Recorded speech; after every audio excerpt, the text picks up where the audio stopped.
gentlemen, Great North Wrestling Company is here in town, right here in Boulder, Colorado. So from the power of the Rocky Mountains in Boulder, Colorado, I bring you the Prince of Power. For it's time. I said it's time. It's time to do an interview. Big Van Vader style. So we're going to start this right at your birth. I understand your mother had to be induced early due to you being 11 pounds, 10 ounces. Yeah, I was a pretty big baby. You know, the 11 pound, 10 ounce thing is if I go term, that's a big baby, huge baby. But I was born at 7 months and 3 weeks. So I was a premature baby at that size. So they're saying if I had gone term, it could have been a record baby, 15 pound baby, something like that. And everyone always associates you with being from the Rocky Mountains. You do live in Boulder and have a big history in Colorado. But you actually grew up in Compton, which a lot of people don't know about. Yeah, actually I was born and raised I was born in Linwood, California, and that's St. Francis Hospital. That's where the hospital was. So technically I was born there, but we were living in Compton, and probably until I was 10, 11 years old, lived in Compton. And my mother had family, and her mother lived in Compton. My aunt lived in Compton, and there was an uncle that I think also lived in Compton. So we had a few people in Compton. We actually lived only a couple blocks from Compton College, so that'll tell everyone. We were on the boulevard, just west of Compton College, I believe, toward the river, the Los Angeles River. What was it like growing up in that kind of an area? Well, you know what? Obviously, you were confronted, physically, a lot, and you either ran or you fought. And most of the time I ran, and a lot of times you had to stand your ground and fight. But as a young kid like that, when you're confronted by superior odds, if you're on your Stingray and you're by yourself and two or three guys are coming after you, you try to evade. And but I don't know, living in LA during that era was kind of like predator and prey.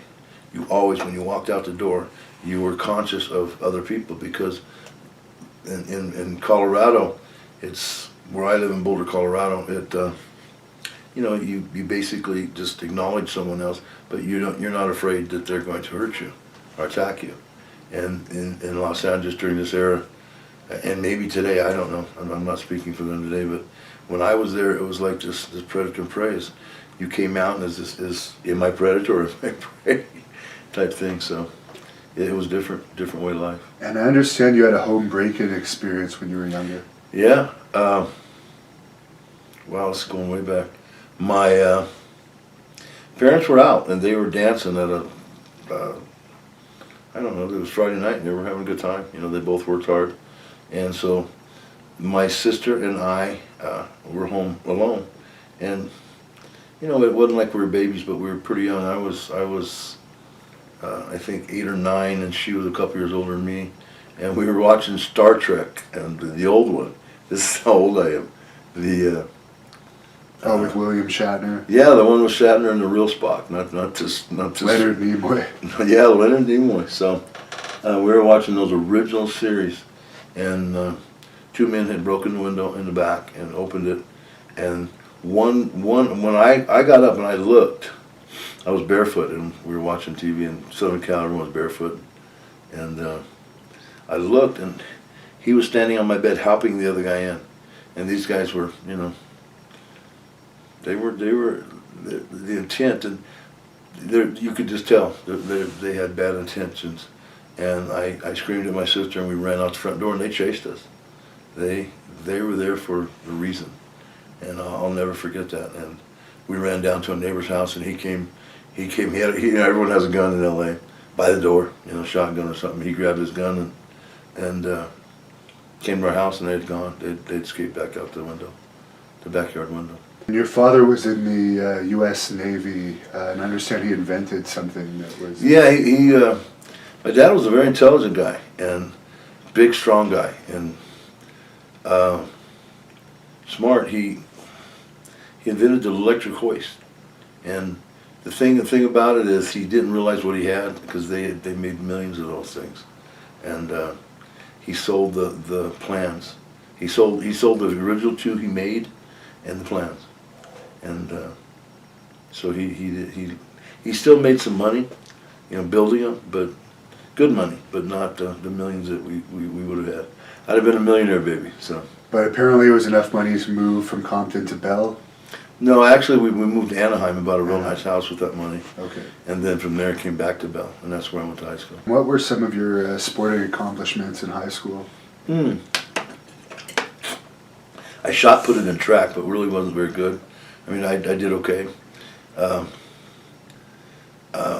But as a football player, you know, they have all Southeast and all conference and all Eastern League, and then the All-American, and then all Los Angeles. And you notice I put all Los Angeles team after All-American.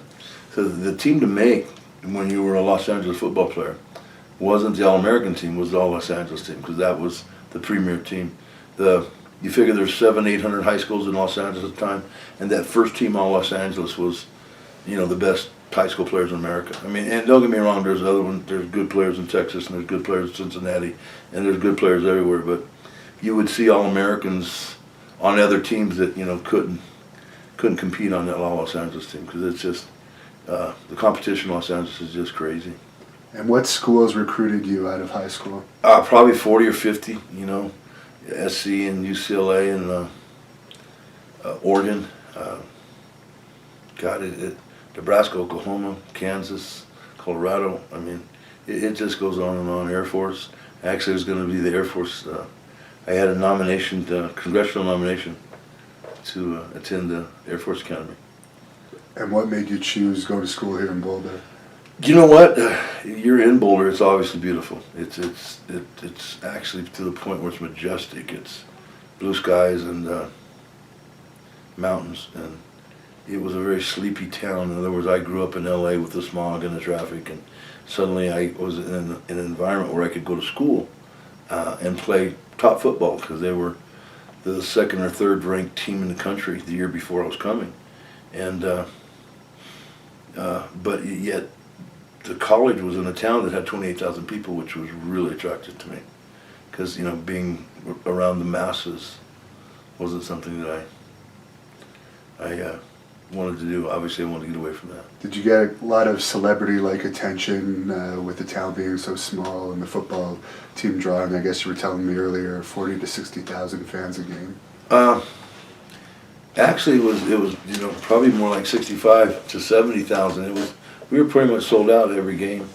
But, you know, again, we were playing good football, and we were like an Orange Bowl team one year, and Big 8 champions the next year. So it was a good time in my life. I mean, to go to school in Boulder, Colorado, and playing football and being young, wow, that was a lot of fun.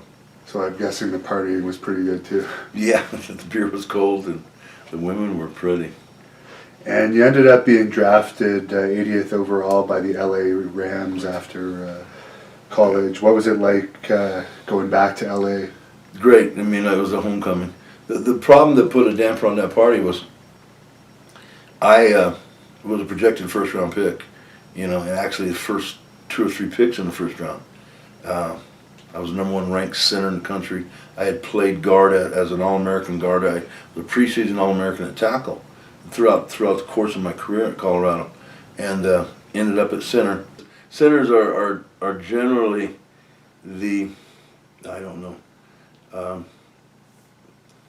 probably the brightest guy on the line, because, you know, they're the quarterback on the line. Quarterbacks are the brightest guys on the team, and they have to memorize, you know, hundreds and thousands of plays and different variations of plays. And it's probably not quite that extreme with the center, but you have a front side calls. If the play's going to the right, you have a front side call and a back side call, and the defense shifts, and then you have to call off and make new calls, front side, back side, with your front side guard, your back side guard, and your backside tackle. So, you know, to be a center in the NFL, yeah, you have to have some gray matter between your ears. So, but I ruptured a patellar tendon just 6 weeks before the NFL draft, and was still drafted the 80th pick, which is extremely respectable. And so it was a homecoming, but there was a damper. I actually flew to LA with a cast on, and I had to fight my way up from there. Is it true that you made the front page of the LA Times when you were signed? Yeah, because of the front page, man. It was, all those girls that, the homecoming queen and the homecoming princess and all those really pretty girls that maybe you just couldn't quite date because, you weren't good enough looking. Well, suddenly I was good enough looking. So I had the big car, and I had bought a fourplex on the beach in Belmont Shore. So it was a lot of fun going home. The thing is, you were always known as a very strong person. I imagine around the time you were in the NFL, you were probably at your strength peak. What are some of your lifts that people might want to know about? I had done a 580 bench at one point in my career, and I was, as a Ram, I was pretty strong. I think I was better known as a wrestler for, because you get beat up in your wrist and your elbow, and the bench press kind of goes away. Mainly you bench press for reps, 315, 365, stuff like that. But I could take 365 pounds behind my neck and jump press it 15 times, just a straight military press. And that was pretty good. That's world class. You're one of the lucky few that got to play in the Super Bowl. Very few wrestlers actually have played in the Super Bowl. I guess Steve McMichael might be one of the other few. It was Super Bowl 24, I believe, against Pittsburgh. Mm-hmm. What was that like playing in that? It was surreal. And you actually had play time, correct? Yeah, it was an accumulation of a lot of hopes and dreams, and although it wasn't where I expected to be at that time, because of the injury coming in, I didn't have the higher pick. As if had I been drafted in the first round, I would have went to a lesser team. Where the Los Angeles Rams is a Super Bowl team, and they're loaded. I mean, they've got all pro linemen and all pro wide receivers and all pro. So it was a different situation being drafted in the third round rather than the first. How many years did you have in the NFL total? I think 4. And what led you to switch over to wrestling? Well, necessity. I mean, let's face it, 4 years isn't. It's a cup of coffee. That's all it was. But it was, the Super Bowl made it bittersweet, because you got to taste and you wanted more, but you had to leave. The injuries were just too much. Well, no, they just said, Leon, it's just not going to work out. They were looking for a player that was making less money and had 2 good knees, and in all due respect to them, you couldn't argue with them. I mean, I was pretty beat up at that time, hadn't ruptured my patellar tendon. So. And I heard a story that you just walked backstage at an AWA show when you hadn't got into the business yet, and actually ran into Bruiser Brody. Is that? Yeah. I had gone down there, and I was, for some reason, I thought all wrestlers were huge, and I remember I was a very comfortable 315 pounds, and I had ballooned up. God, I don't know, 385, 390, just to go to the show. It was Gene Reed was the promoter, and Brad Riggins was running a camp in Minnesota, and Brad is famous for coaching a lot of people, Brock Lesnar and Kurt Hennig, Bradshaw, even I think. Bradshaw, yeah, myself. Rick Steiner. Rick Steiner was. His Brad Riggins' list is extensive. He actually told that Rick Steiner actually told us a story about you going through a wall with Riggins. Yeah. Well, see, Brad was in the 1980. It was supposed to be in the 1980 Olympics, and he was the odds-on favorite to win the gold, because in 1979 he had beat the Russian that won the gold when we boycotted in 1980, and so Brad was, as good as it got. Period. And I was big and strong and lifting weights, but we had locked up, and we were tussling pretty good. And boy, he planted his hips, and he went one way and I went the other, and I went right through a wall. It was funny because I remember I had knocked the door. It was actually a restroom, and I had knocked knocked the door off, and it was on my head, and I was staring at the toilet. So it was pretty humbling. So you want to be a wrestler, you know. This 5'10" you know, who was substantially smaller than me, coach, you just threw your ass through a wall. So what are you going to do about it? You get yourself up and you get back in line, and you do it again. Right? Did he have an actual ring, or was it amateur wrestling match? No, he had a ring. He had a ring, and you know, we did both. And what he had is he had really a beautiful home, and it was an indoor pool, and he drained the water and cemented the pool over and put a wrestling ring on it, and started a school. So it tells you, you know, wrestlers love wrestling. What was your connection like with Rick Steiner at that time? You know, he was one of the guys, and Rob is extremely strong and extremely athletic, and you know, one of the best wrestlers ever, I'd say. I guess Scott Norton would have been trained by Reagan too, wouldn't he? Yeah, sure. Yeah, but he was after me. After you. And did you have much contact with Vern Gagne? Obviously, you had some. Yeah, I went to work for him, so quite a bit actually. He, you know, basically during camp, he had come over and you know, watch me, and there was another guy there, another football player named Greg Boyd. He was watching him, and you know, the other guys in the school, and so that was it. You know, we were going to graduate school and go to work for him, and that's exactly what we did. What was his personality like? Because a lot of people have said he was always good on his word with paying, but he could have temper tantrums. And I have no, you know what? I have nothing bad to say about him. He, you know, maybe our dealings weren't that extensive, but you know, you know, there wasn't a promise that was broken to me, or, I mean, he said, hey, I'll give you work, and he gave me work, and he paid me good money, and I thought, you know, my opportunities starting out were okay, and then, you know, he called me in his office, and Big Otto Vance was there in the AWA offices. He was looking for a big baby face, or big heel, to come over. And I was a baby face there in the AWA, so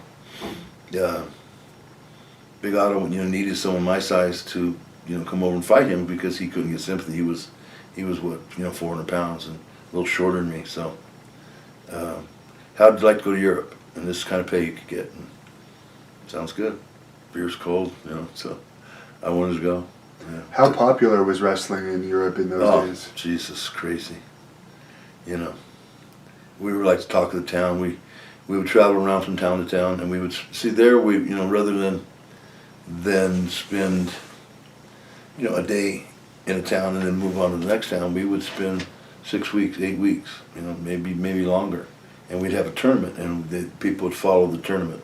So it was a, you know, point system, and so Vader won, but you know, he got disqualified the next night, so you're taking away points, and so it was a pretty complicated system that they had devised, and people could follow along, and obviously throughout the course of the tournament, you know, you'd go up and down and make the ratings or rankings interesting for the fans. And back to the AWA, how did you come up with the Baby Bull name?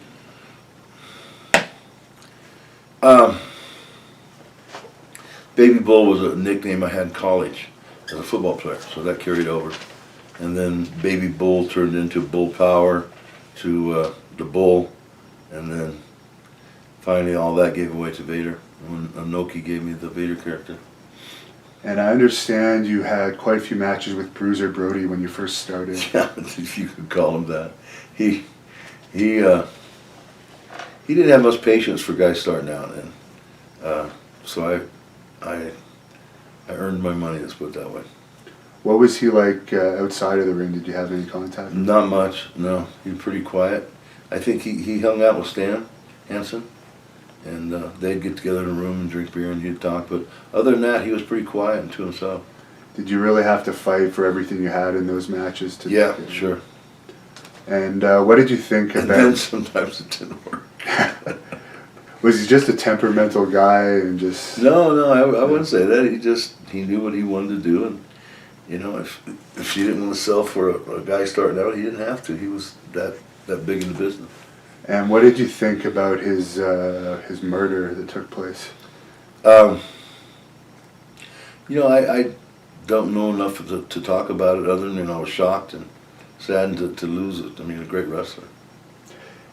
Is there any reason why you never wrestled in Puerto Rico yourself? Yeah, because of that. I had got offers. I was in my early part of my career in Japan. I just started for Noki. And Masao Hattori, the referee in Japan, everyone probably knows him, and he said, I gave your name to Carlos Colon. And I said, I won't go. I wouldn't go. I couldn't see myself in a dispute over money or a finish, or, and having to defend myself and say, no, I'm going over because you promised me I'm going over, and not being able to back that position up, because you couldn't leave town, so it's just a situation you don't get in. And you brought up Stan Hansen. There's quite a few parts of your career connected with him, but what about those early AWA days? Between Brody and Hansen, I think, two of the best big men ever. God, how do you get better than Stan Hansen?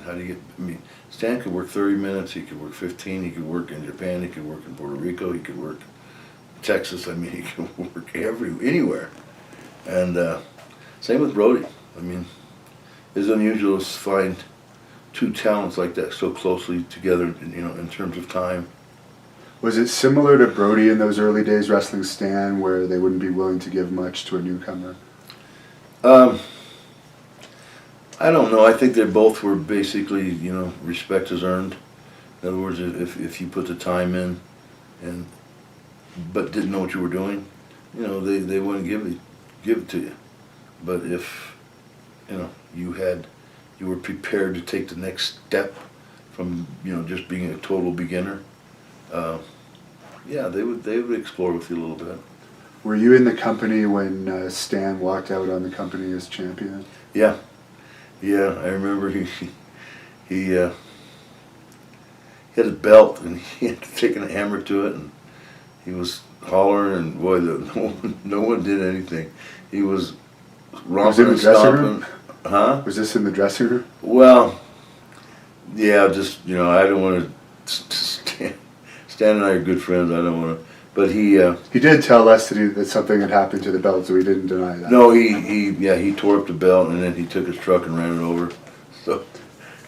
What was the reaction like in the dressing room in the weeks after that with, Well, hey, life goes on. As soon as when someone leaves, it's like it's over. It's like, hey, next. And was Mad Dog Vachon around the AWA at all No, at that time? no. And you teamed with Scott Hall and Kurt Hennig a bit in the AWA. Yeah, rode with them a little bit, and that was when I got to know Scott Hall. And Scott and Kurt were good friends, and they were a good tag team. They were a very good tag team, and I got to 6-man with them, or 3-man, in a triple with them. Was Scott always a partier even in those days, or? No, it's Scott. Quite the contrary. Scott was, eating tuna before the matches, and he looked fantastic. He looked 300 pounds, no waist, and just imagine Scott with no waist and just all muscle. So. And I guess when you first were going to go over to Japan, originally it was going to be for All Japan. Yeah, I had started out. I was told I was going from Europe and going home, and then they were going to pick up my ticket and fly me over for a 5-week tour with Baba. And really, Nick Bockwinkel said to me, Leon, this is a bad move. They got Stan Hansen, they got Bruiser Brody, they have, you're going to get buried on bottom in that opening match. And instead, I debut against Antonio Inoki, who, had How did you end up going to there, though? had star status above what Hogan was in America. Inoki was, a greater star in Japan at this time than Hulk Hogan was in America, and I end up going in a single match with Inoki in a sold-out sumo palace and pinning him in 2 minutes.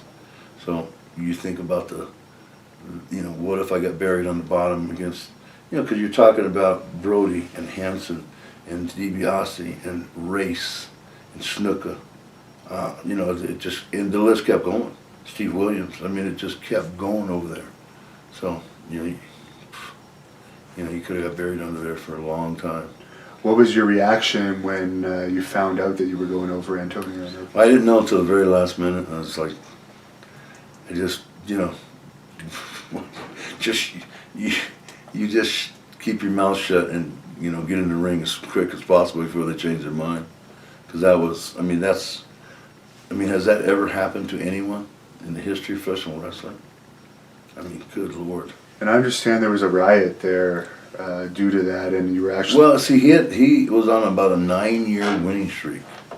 And when I beat him in 2 minutes, they got pissed off, legitimately. And they were rumbling and grumbling, and then they sit on pillows, and they lit them on fire and started throwing them at the ring at me. And, wow. So it got pretty scary, and so they ran me out of the ring, and then they said, no, you can't go to the locker room. Because I went to the locker room, and they have cold beer there. Match was over, so I grabbed a cold beer and sat down, and was starting to unlace my boot. No, you have to leave. You have to go. Because they were coming down the hallway, I guess. So. And I understand that New Japan was actually banned from Sumo Hall for a while after that. Yeah, quite a while. And those fans are used to are normally quite reserved, particularly in those days. Well, yeah, they're disciplined, reserved. I've heard that Antonio, on his status, there was almost like an emperor status. He's a senator now, and he's looked at with just amazing respect, married to a movie star. Would that be right? He's like bigger than a movie star almost there. Yeah, well, if Hulk Hogan in his prime in America, he had movie star status, right? He was a movie star. Yeah. And would you say he's at the level of The Rock? Yeah, probably more so. That's a good analogy. More so on the level of The Rock, what is today. And I understand that gimmick was also being considered for the Ultimate Warrior and Sid Vicious. Is there any reason why it went to you? Just you were better, obviously, more suited, but is there any other reasons why it didn't? Well, I think that is the reason. Sid obviously looks great, and Ultimate Warrior looks great. They're both tan and all muscled up. I think I was, I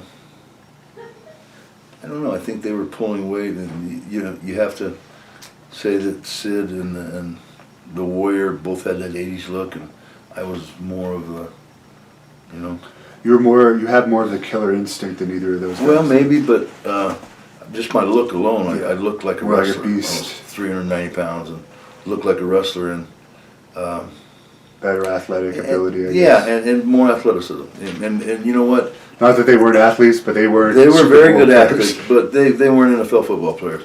And I think Inoki saw that.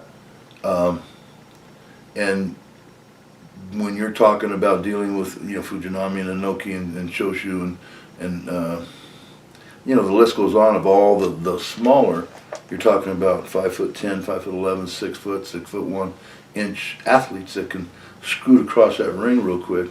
Sid at 6'8", and the Ultimate Warrior was somewhat limited, athletically. So they probably would have been challenged, going 25, 20 minutes with these guys and putting on that classic match and you know what? With all those near falls, they started. It was 15-minute finish.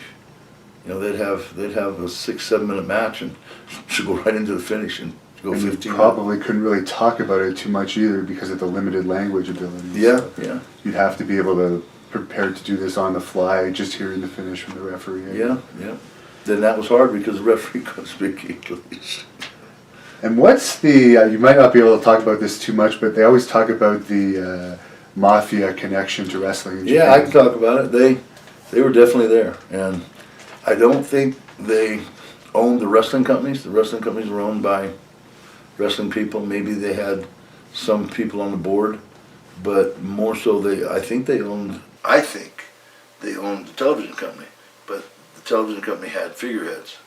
Was this so-and-so was the president of, and so-and-so was the vice president, and so-and-so was the marketing director, and because when they walked in, these guys snapped too. And that was the real power of the television, and that was the real power of Japanese wrestling was the TV, because without that, you writhe them dry. Is it true that those guys would take the top wrestlers out for dinner and stuff Yeah, from time to time? yeah, those are good stories, you know. Wine and dine and food, and then, you know, it was like you'd be out with a group of these guys, and you know they're all sitting around. They're used to being catered to, and they would have waiters and, you know, waiting on them and waiting on us, and suddenly one of them would say, "Come here," you know, and he would, you know, whisper something in my ear, and one of them had said, "Well, we want you to serve all these guys drinks." You know, and I was supposed to be the world champion, and you know, big deal, but it wasn't beneath me to do it. I said, "Yes, sir." I mean, I knew where I was and what was going on, and that was his way of saying, "Hey, you know, you guys are great, and we want you here, but you know, don't make a mistake." You know. And I hear that Antonio Inoki would sometimes give you like treats in your hotel room after, like a massage, or Yeah. is that the kind of stuff they have? Yeah. Yeah, yeah. Well, and it was like, Not him giving the massage for anyone No, doesn't no, get this, no, but no, he would send a girl over, and you know, great massage and great company, but you know, we would do good business, and you know, I'd be on top for. I think we sold out. I guess to just put we sold out from my debut in the Sumo Palace for like 2 years after that, straight. So, I mean, business that gimmick and that helmet blowing smoke, you know, really turned things around. speaking of that helmet blowing smoke, do you still have that? Yeah, yeah. It's in my basement. The horn broke. Would you ever consider selling that if someone were to offer you the right price? Oh God, yeah. What, 50, 75 grand probably. And just one more thing back to the girls. I've heard of these Japanese like steam houses. What exactly are these bath houses? There's bathhouses, and you know what? Those are public bathhouses, and pretty straightforward. Nothing, you know. They serve alcohol. Yeah, you can. You know what? You can go in there and you can get a hot tub and a cold tub and an electric tub and a mud tub, and you can get a steam and a sauna, and then, you know, the neat thing about it is you completely unclothed, and then you would shower. You would have this, you know, your soap, and you'd do your nails and your toenails, and you know, you'd really get clean and soap yourself from head to toe, and then you'd get in a steam bath, and then you'd get in a cold bath, and you'd really relieve yourself, then you could wash again, and then you know, it's a very clean atmosphere. So, you know, when you got out of there, and then you would do that for about an hour. So you were washing and sauna and hot tubbing and cold tubbing, and then, you know, Mr. Vader-san, that, you know, little girl would come over, you know, and she was going to massage you. So she'd take you back in the room and then massage you, and then after that massage, it was like you were done. It was, and I really think they live longer. The men live longer, substantially longer. The North American males, the average lifespan is, I think, 68, 70, something like that. And they're all living in, you know, I haven't checked it lately, but it was like early 90s, late 80s, average. So I mean, it's substantially longer. And you ended up becoming the first gaijin, for anyone who doesn't know, non-Japanese wrestler to win the IWGP Championship in Japan, which is the highest title in Japan. What was that feeling like, winning that title? And do you want to just explain to people like how important that title is? Well, yeah, it's kind of a landmark title. I did the first non-Japanese to ever have it. So yeah, that's kind of an honor. I think even more of a distinction was I became the first wrestler. I mean, Japanese or American, and this is saying a lot, because to ever win both Baba's title and Inoki's title, All Japan and New Japan, having both, and I had one 3 times and the other one 2 times. So, and then, you know, of all the companies over there, All Japan, New Japan, Noah, and UWFI, so the 4 companies over there that I've worked for, I've got world titles in all 4. And no one's ever done that either. So that round robin there, that triple, is, you know, let someone do that. Would you say that probably of all time, other than maybe the old NWA title, that like as of now the IWGP title is still probably the most important title? The WWE, there's a few of them now, but I think the WWE World title, you know, to me still, I mean, the IWGP and the WWE right there together, but I mean the WWE is still pretty prestigious. And what was your feud with Ricky Chosu like? That was a pretty long one. Yeah, Choshu was a good wrestler. You know, again, that's you know, he's short 5'11", and you know, very powerful guy, 270, and very, very quick, 270, 280 at 5'11", and he, you know, was a great worker. He had a great sense of timing. So, but that's the kind of, I think, worker that the Warrior or Sid would have maybe, you know, and who knows, maybe they would have tore it up with him too. So, but I'm just thinking athletically, I think that would have been more difficult for him. But as far as the talent goes between you and Sid and Warrior, you've had numerous 5-star matches in your career, which is something that I don't think Sid can say he had a 5-star match.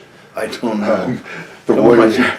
You know, Sid. I like Sid. Sid's a future Hall of Famer. A Warrior is a Hall of Famer, and you know, hey, I'm not. So recently, guys like Jim Ross and Steve Austin have said you're definitely a future WWE Hall of Famer, and Mick Foley, since this stuff has come out about your heart, has actually publicly said you should be in the Hall of Fame for 2017 in Orlando. What are your thoughts on going into the WWE Hall of Fame possibly? Certainly you have the credentials, not only for all your accomplishments in Japan and WCW, but you had a pretty decent WWE career, main eventing and pay-per-views and on Raw. So what are your thoughts on the WWE Hall of Fame? you know, the one thing I'm not ashamed about is my wrestling career. And I shouldn't say that the one thing. I'm very proud of my football career. I'm very, very proud of my wrestling career. And, you know, it's weird. We talked about this earlier. I had always thought of myself as Leon White, the football player, the high school All-American, the college All-American, the guy that played in the Super Bowl. And actually, I have a ring on now. You know what? I'm going to show it off. You can see that right there. So, I don't know if he's zooming in on this. That's the Super Bowl, and then this is my name and number. And then the front is the bowl, and it just says we were NFC champions, LA Rams. So there you go. It's a pretty ring. It's old school ring. It's not the big gaudy ones. They're bigger in guys' hands. I kind of like this one because you could actually wear it. The other ones aren't really meant to wear. They're just keepsakes you bring out at dinner or something like that. But you feel a WWE Hall of Fame ring would be a good match to that one? You know what? I think it's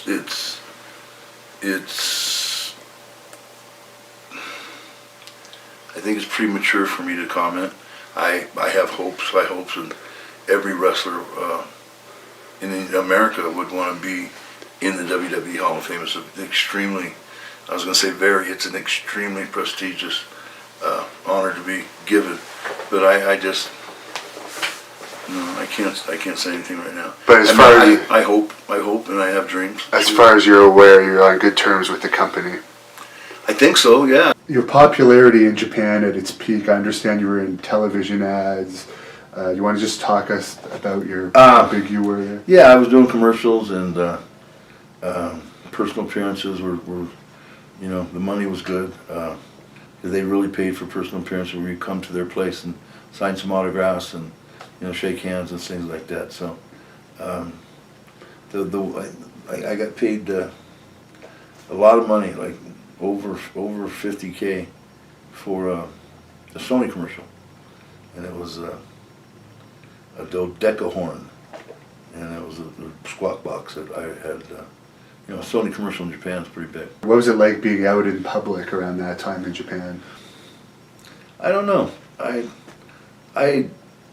enjoyed my time in Japan. I once you get used to the environment and you get used to the schedule, great place to work and make money. So it was was a great opportunity for me and a great honor to go over there and work.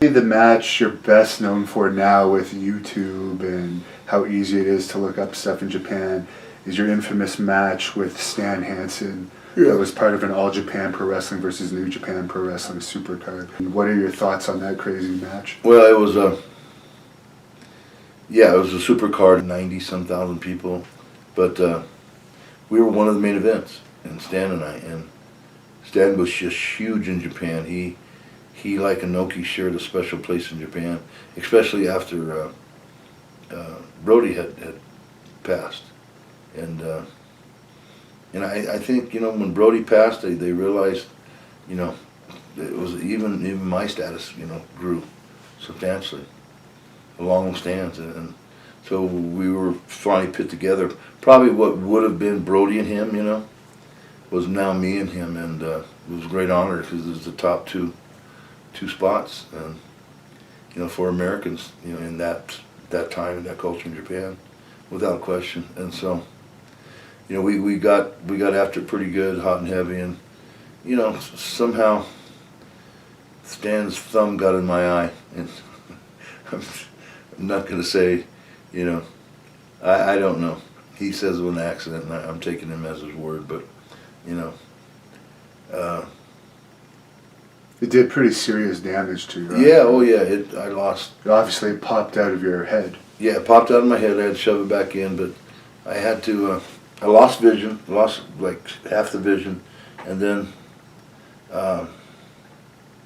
the eye itself, when it pushed back in, the cord had stretched, so they had to take it back out in a subsequent surgery, and cut the cord and reattach the cord because the cord was too long.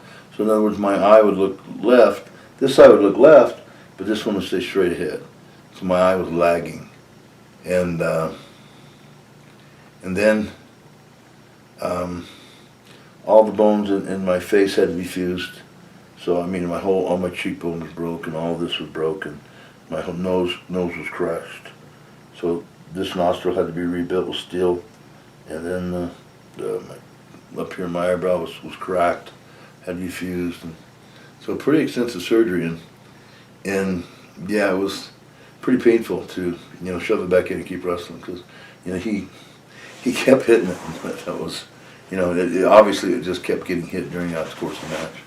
Were you tempted to lose your temper in that match? And just... Yeah, I mean, it came close a few times. You just like, hey, this ain't right, and you know, Howard, whatever he could possibly do, he couldn't justify, you know, thumbing me in the eye and doing that kind of damage. So anything I would have done if I hadn't, you know, kept myself as a professional, certainly I think would have been justified. I think everyone would have said, hey, I mean, how can you blame him? Shit, he just got his eye knocked out. Did it ever cross your head to stop the match when that eye first? Yeah, at the very first, I didn't know if it was gonna. I remember I took off the mask and I was walking around the circle with my left hand, keeping him off me, and touching it, seeing if, you know, how bad. Because when I shoved it back in, it didn't go all the way back in. It was substantially protruded. If you look at it, it was like this is here. It was probably half an eyeball out, but it was kind of half in the socket. So that worried me. I thought if it pops back out, I'll lose it, you know. But what happened was the swelling had swelled over it, even though it wasn't sunk back in, and was holding it in place. And so I felt it, and it felt pretty firm because that swelling was so tight. I thought, well, shit, I'll try it. So you just, you grin and bear it, man. How much did it cost you to get it all fixed? Quite a bit. Shoot, about half that paycheck. Teaming with Bam Bam Bigelow, what are your memories of? Bam Bam was great. I mean, him and I kind of butted heads. You know, we toured. When we formed the tag team, we became tag champs for Noki. You know, we seemed to sense that, hey, we were good together, and we complimented each other, and we knew how to feed each other. So I think for that sake, we got along better. But you know, for the most part, I don't think he liked me. And he claims that he groomed you, and he claimed, well, he's passed away now, but he said this on a shoot interview, that you had redhead syndrome, what he described. I don't know, but you know, It's like I'm getting, what did Kel call me? How many different things? Gosh. I mean, I'm a flake, I'm this, I'm that. You know, I'm a college-educated man, and someone said I was bipolar, and that's like, you know, I'm actually thinking Vader's a real character, right? I mean, Yeah. there's Leon, and then there's Vader. And this is just crazy. So, you know, from the dead, he's getting me. Yeah. From beyond. Well, the shoot interviews stay up forever, so I guess that's What did he die of? I mean, heart. It was heart related, I guess, from what I understand. Speaking of people that passed away, did you have much contact with Steve Williams, Dr. Death, in Japan? yeah, we were pretty close. You know, I heard he fought a real courageous battle. And he really wanted to live. He was a very, I don't know, you know, he was full of life. He had dark skin, and he had all this energy and power, and it was a shame to see him go. And WCW had a working relationship with New Japan in the early 90s. Is that how you got brought into WCW? From their connection with Japan? No, I think I created that relationship. I was like the first one. Okay. And Would it have been Jim Ross? I had initially contacted Jim Ross, and Jim said, you know, he would give me some shots, at X amount per shot, and that's what I was initially working for New Japan full time, and when I came home, I would, you know, they would know I was coming home, and they'd say, okay, we got this trip home, we got 15 dates for you, you know, and this trip home we have so many dates for you, so that's how they booked it. But it's all started with Jim Ross, and then of course Dusty, and Was Bill Watts head of WCW at that time? yeah, he was, at some point he was. I don't know if he was initially. So, Would it have been Jim Herd initially? yeah, Jim Herd initially. Did you get along well with him? Ric Flair always puts Jim Herd down, but I've heard other people say I didn't have any dealings with him, so I was coming in and out, you know, I wasn't a salaried, I was just making so much a shot. Bill Watts seems like the type of guy that would have liked a wrestler like you. Did you guys? He did. get along with him? I never had no trouble with him. He let me do my thing, and, you know, I was drawing, so he just let me go. I guess Eric Bischoff would have been an announcer when you first came to WCW. Yeah. And Eric, you know, initially didn't know much about wrestling, and I think he's probably the first to admit it, but he learned pretty quick, you know. He never really has much good things to say about you. Was there any heat? Eric, yeah, we had heat. I was trying to be nice, you know, previously, but yeah, we had heat. I think at some point you know, he was making wrestling decisions, and I questioned him, and so. What I always find personally funny about Eric Bischoff is I think WCW only profited for about 1 or 2 years while he was in control of WCW, and he's always talked about sometimes as a genius for creating the NWO, but the company never really had long-term profit. Kevin Nash created NWO. Kevin Nash, that was Kevin Nash's brainchild. That's Shawn Michaels got up at the Hall of Fame banquet, you know. Oh, because you were at the Hall of Fame banquet Yeah, last year. and Kevin was being inducted, and Kevin Nash created the NWO. You know, as far as I know, but it wasn't Eric. You were paired with Harley Race, the legendary wrestler who we've also interviewed as your manager. What was that like, being paired with such a interesting guy? Well, for me, obviously, it was somebody that you respected, and somebody that, you know, had been there, done it, and I felt honored to be with him. And when you wanted a spot, you know, Harley, what about this situation? What would be, you know, this is what I have, you know, can you come up with something better? And 9 times out of 10, he would come up with something better.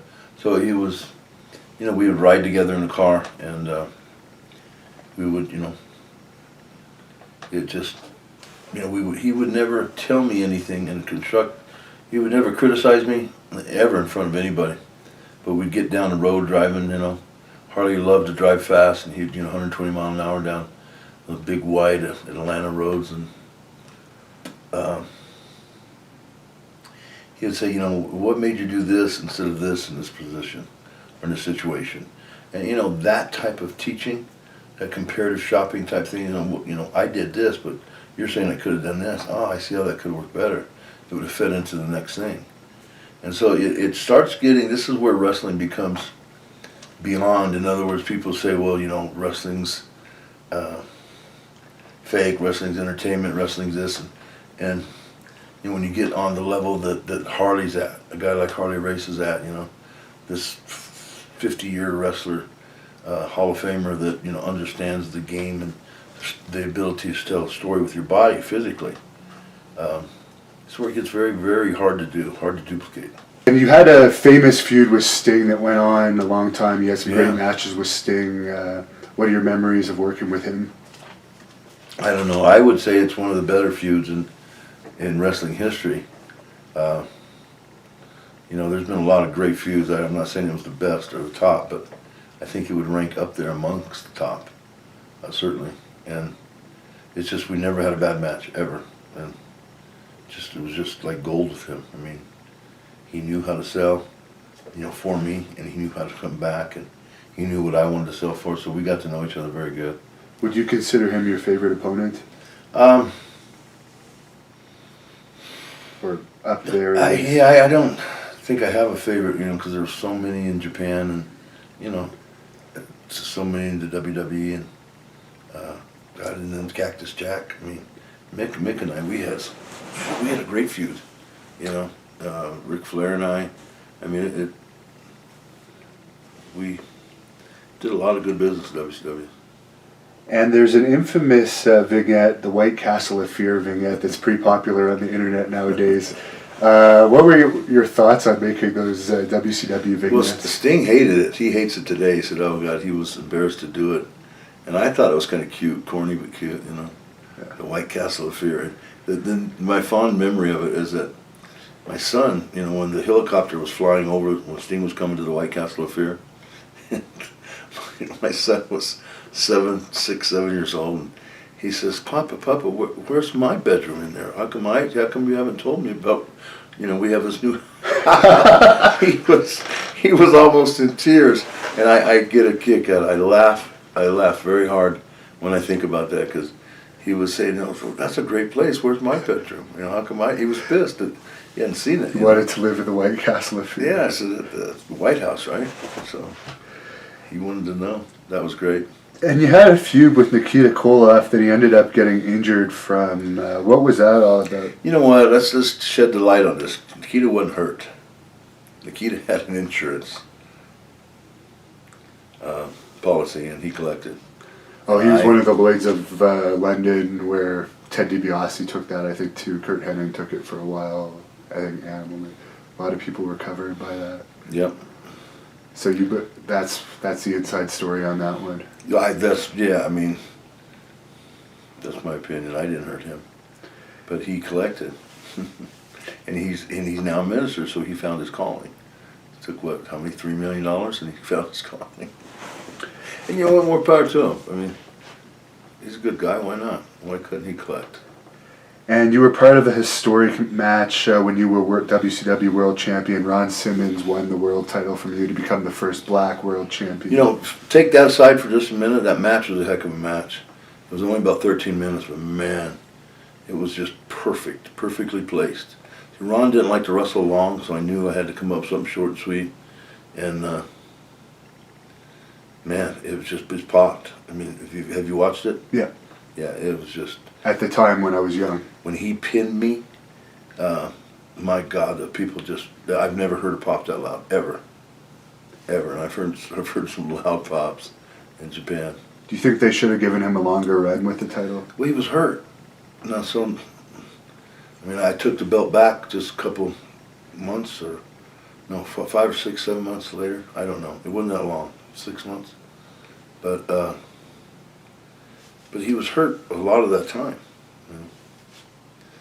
And Jake Roberts was around WCW at that time. Any memories of him being around WCW? Jake was a troubled person at that time. He was, he was making his shots and wrestling, making appearances, but he was a troubled person. And I think, you know, Diamond Dallas Page is yeah, something I want to say is that Diamond has offered to help me with my problem, and we're gonna first, you know, attack what I eat, see if I can get more nutrients, more health out of my food, and then obviously as far as calorie intake, and the goal is to drop 100 pounds with him. So, I mean, I don't know, he seems to have knowledge, and he chooses to give this knowledge as a gift, and you know, he certainly helped Jake out, saved Jake's life, and he saved Scott's life, without question. And I was around them both, not a lot, but just, you know, sporadically at this show or that show, and you know, they really needed an intervention, and he came. So you know, hey, you know, there's hope.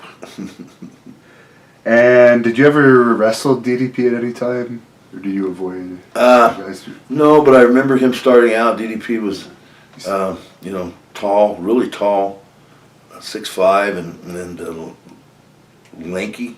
Yeah. And I just seen this guy over in the corner, and he was setting up this recorder, much like the one right here. And I said, "What are you doing, man?" I said, "I see you doing this every night." He said, "Well, I record every one of my matches, and I go home that night while it's fresh and watch them." And you know, Diamond was a terrible wrestler when he first started. He had no clue. Came from the street and had no, you know, really probably not a whole lot of athletic background. Maybe in high school, I don't know. But man, he became a really good wrestler in a short period of time. With, you know, probably above average athleticism, but not great. You know, not like a Sting or Shawn Michaels or Ric Flair. And you know, he got a whole lot of mileage out of his career. And you mentioned your health problems. You were recently in a car accident that was pretty serious. Do you want to tell us about that? I had a rollover car accident. I was in my company car, and was actually coming back from Costco, and there was a series of turns, and I caught a turn too late and overturned coming back, and it actually rolled. I rolled the car twice, and the whole top of the car was caved in where my head was, and my head looked like it. My eyes were black and blue, my nose was swollen, my forehead was swollen, my head was probably close to twice the normal size. And is that what the mark is on your head there? Yeah, but it's just, you know, just superficial at this point. She probably should have died in that accident, and it was just probably weeks, just literally 2 or 3 or 4 weeks prior to that accident. I was seeing a doctor, and I was in a medical center, and I was seeing my doctor, who was an MD, and a heart specialist came in my room and said, "Leon, we've been looking at your heart." And I said, "Well, you know, who are you?" I didn't recognize the guy, and I won't name him at this point, but he said, "Leon, you have 2 years to live, and we've been looking at your heart, and that's the deal." So, you know, he kind of, it wasn't much longer than that he came in the room, he said that, and he left. And obviously I had 1,000 questions, and I'm in the process of answering those questions at this point. So for me to start talking, you know, would probably be premature at this point. But you know, I've been in the gym. I feel okay. I mean, I feel pretty good, actually. So I don't know exactly what he's talking about, or if something will show itself up in weeks to come. But you know, right now I'm still trying to figure out exactly what's going on. So. Are you still going to be wrestling? Yeah, I've got bookings now, and I'm in the gym preparing for those bookings, autograph sessions, wrestling matches, and maybe I can get a match with Kale. Do you think that would be fair? if I stuck his head in through the middle of the ring? I understand that you're going to be going to Atlanta to. Yeah, you know what? In lieu of all of everything that's going on, Diamond Dallas Page contacted me, and if you're looking for a better guy, you won't find it. Diamond Dallas Page, he has a gift to give, and he has a need to give it. And he called me up and said, "Leon, I heard about your problems and your health problems, and we we want to help. And he offered to come down. So January 2nd, I'm going to be in Atlanta and start working with Diamond, and we're going to get after it. The goal is to lose 100 pounds. So as I sit right now, I'm probably about 375, 380. So I don't think I'm fat, but I'm big. And I've been in the gym lifting and doing a lot of cardio, 45 minutes an hour a day, walking, and then getting off the bike, and then doing a 20-minute walk, and then going to work out. So I have. You still have an appetite. Huh? You still have your appetite. You know what I do, and it's. I'm supposed to be losing weight, and suddenly, in lieu of all of this news and the gloom and doom and everything that's going on, it's like my appetite has increased, and man, I just keep eating and eating, and that's why I'm working out more, because I have to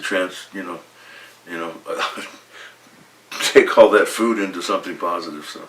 And also, you're not on any specific heart medications now, so maybe if you get on some heart medications, combined with the weight loss, your chances of living longer would increase. I can't comment right now about that, but I do know this, that I've had 3 different doctors in Boulder, express the gloom and doom scenario, and so it's the top of the second if we were talking about baseball, and I'm behind, so I'm my son has reached out, and we're gonna go down. I'm gonna go down. He lives in Dallas, and we're gonna go down to Dallas, and I'm gonna go to Dallas and see the doctors in Plano. And my understanding is that the Plano heart doctors are the renowned heart surgeons, heart specialists in the United States and perhaps the world. So I've got appointments down there, and then I'm off to see Dallas. So I'm not sitting on this. I'm proactive. I'm just refusing to die. I'm not going to die, and that's the mindset I have, and the mindset I will have forevermore. So. And another incident maybe you could shed some light on is you had a match with a jobber in WCW, Joe Thurman, and according to reports, he ended up breaking his back. You know what? We went to the hospital that night, and he was hurt, and he had a sprained back, but it wasn't broke. I mean, and I said, "Can you stand up right now? I mean, you're laying here on this gurney," and because I said, "Harley, I have to go." I mean, I power bombed him like I power bombed anyone else, and that's what they asked me to do, and I felt terrible. I said, because that's what we do. We take care of each other. We don't, the goal, maybe to rough someone up or spud someone, but you don't hurt someone. So Joe, he stood up. He stood up and said, I don't know anybody with a broken back could stand up. He stood up and said it hurt, but and he sat back down. But it made me feel better. I got back on the road. If you stand, this soon afterwards, you're probably not broke. I heard it broke. I said, this guy's crippled. He's laying there. He can't move his legs. Broke back. And that's what people hear. And the fans, they hear, he broke his back. Well, I did break his back because he was standing and talking to me, just an hour after the match in the hospital, in the emergency ward. Was there a legal situation with him in WCW regarding that? I don't know. And they didn't tell me. And you worked with Davey Boy Smith a bit in WCW. Any memories of that? Yeah, Davey Boy's great. There's another one. I mean, Sting and Davey Boy and Mick and Flair, Hogan. I mean, very, very productive time. Why was his run in WCW so short? Who? Davey Boy's, because it seemed like it was only a brief feud that you guys had, then he was gone. I never looked at it like that. There's only one match that could be the main event match, and usually that was, That was fresh off of his Wembley Stadium match. And yeah. He was pretty popular at that time. I mean, between, I had my fair share of main events, and Hogan had his, and Flair had his, and Sting had his, and oftentimes together, but Davey Boy was maybe the semi-main event, but he was contributing in a big way. And your feud with Cactus Jack, that's another big one that you're known for. What are your thoughts on that brutal WCW Saturday night match you had with him? You know, Mick he's got to be the most courageous man I've ever met. Good friend. He's came out publicly for me and recently, and I love him to death. But he, you know, the bumps he took with the Undertaker on the cage is just, I mean, it's you know, for me to sit here and say that it's off the chart, it's like from a 1 to 10, it's a 12. It doesn't even do those bumps justice. It's like 20. For him to take that bump off the top rope, you know, the one bump where he was on the corner of the cage and Undertaker threw him off, and he just kind of off of one leg off the top of that cage, he rotated and landed kind of on his shoulder and back. Well, what if he had rotated just a little bit, nosedived? Yeah. You know, and he hits his shoulder, but he hits his head at the same time. He's dead. And so it wasn't just the fact that he took those bumps. I mean, probably some good athleticism, the reason he's alive. And then the one through the cage, one straight down through. And, you know, my God, and you know what, and let me get to me real quick. But the one, I remember he had a tooth, well, the tooth had fell out and was in his nose. Yeah. Yeah. And then, I mean, really, things we did, I mean, I power bombed him on the cement. And I'm telling you, he was a big dude at this time. You know, he's lost some weight. He's lost 100 pounds. Yeah. And that's kind of Why you're doing there, yeah. well, he did it, you know, through through Dallas Page, Diamond Dallas Page. And he went down there and got some advice. And I started out with him and then, you know, went on his own. Because, you know, you can't stay down there for 6 months in his house. So, you know, you have to, you know, you get started with him and then you go away and you have to do it on your own. But certainly Diamond is the catalyst of that. And he looks great. You saw him on Monday Night Raw just the other night. But, I mean, I power bombed him. He was probably 350 pounds. And I knew he'd be a load. So, I mean, I really grunted and I got him up pretty high. And, man, he splatted on that cement.